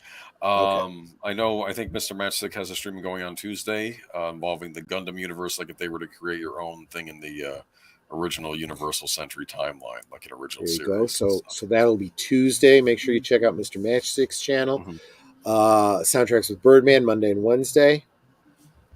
Yeah. Do we have anything coming up on Thursday? Don't write Thursday off because Netter is still looking at possibly starting to do some live streams on Thursday. Oh, wow. Okay. So not this week, but something to look forward to maybe in the future.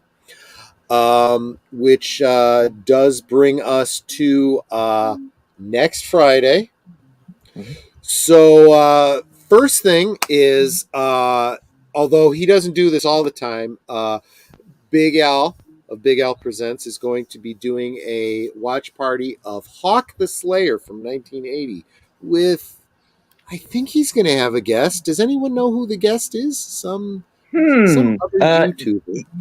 Yes. I will be joining Big Al for that show. And it's Hawk the Slayer from 1980. It's a sword and sorcery film starring John Terry, who you might remember from Full Metal Jacket. Yeah. And also one Jack Palance chewing up the scenery as the villain. So it's going to be a lot of fun. Jack, you are my number one guy. Yes. Cool. Although he's been in a lot of things. He played Dracula. He played lots and lots of roles. Jack Palance. Yes, he did. Younger generation, definitely worth looking into that particular actor. So that's one thing that's happening next Friday. Another thing that's happening is here on Last Call, I will be doing something different. Last Call will be doing a pub crawl with another like-minded YouTuber, Arwen Avalon. Now, I don't know right now where she's going to be, popping the cork and starting the drinking, but it will be some channel that I will be in the chat of. We'll be hanging out, front-loading, And then when that is over, we'll all come over to my channel for the regular last call. She will be the guest bartender, by which time both of us will probably be pretty well frickin' lit. So, Aged Boomer, we're looking to you to make sure we close the stream safely, and you are our designated driver. That is next week. So you need to, if you are a fan of the community, you need to be in one of two places. You either need to be over on Big Al Presents watching Hawk the Slayer, or keep an eye on my community tab. I'll tell you where we'll be hanging out with Arwen Avalon before my stream. That's next week. Which brings us to Saturday over on now this is early in the day, so this is 5 o'clock Central on Saturday. I will be a guest on Reality Based with Ryan Roger Athay.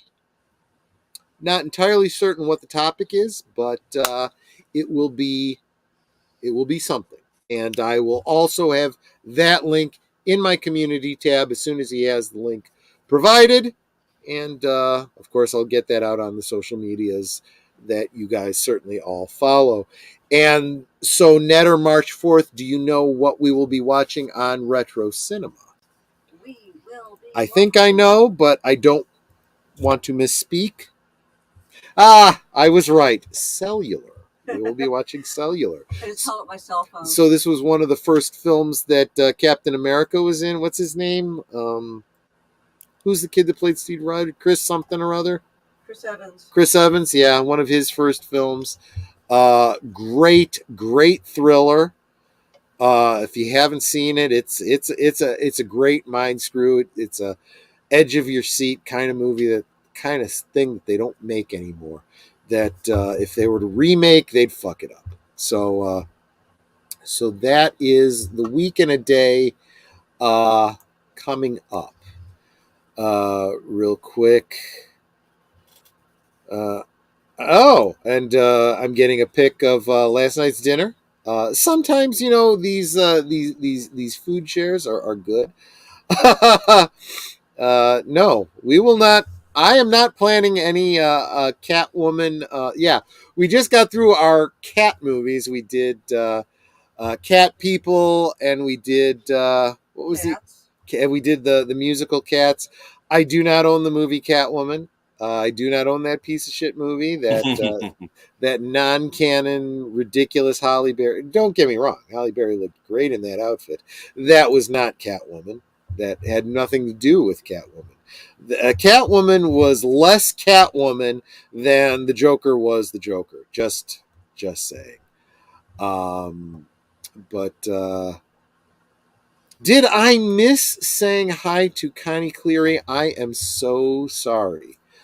If I did. Okay. And Evelyn Hampton has Logan's Run on DVD.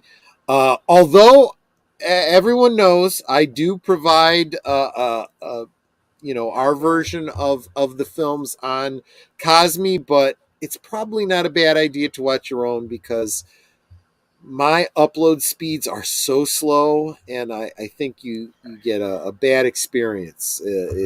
It's not the best viewing experience, that Cosme link. I just do it if it's a last resort. But good. I'm sorry if I had overlooked you, but Connie, you're awesome. Last thoughts. Deleted scenes. Any last words before we close out? Well, I have a phrase that I've picked up that I like to close my videos out with. And I want first off, I want to thank everybody for being here with us tonight, who stuck with us through the whole show. And I want to remind everybody to take care. Yeah. Stay strong. This is how we win. Cool. Great. Yeah, no, that's that. I guess that's probably a great summation of what we were getting at.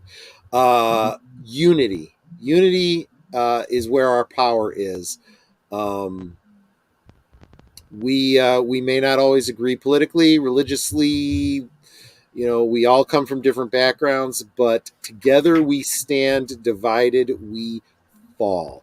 We have been slow to realize that, which is why our icons and our IPs are suffering right now, but we are reclaiming them. Aged Boomer, any last thoughts and words? No, I couldn't have put it better myself. Thank you for the morale booster deleted scenes.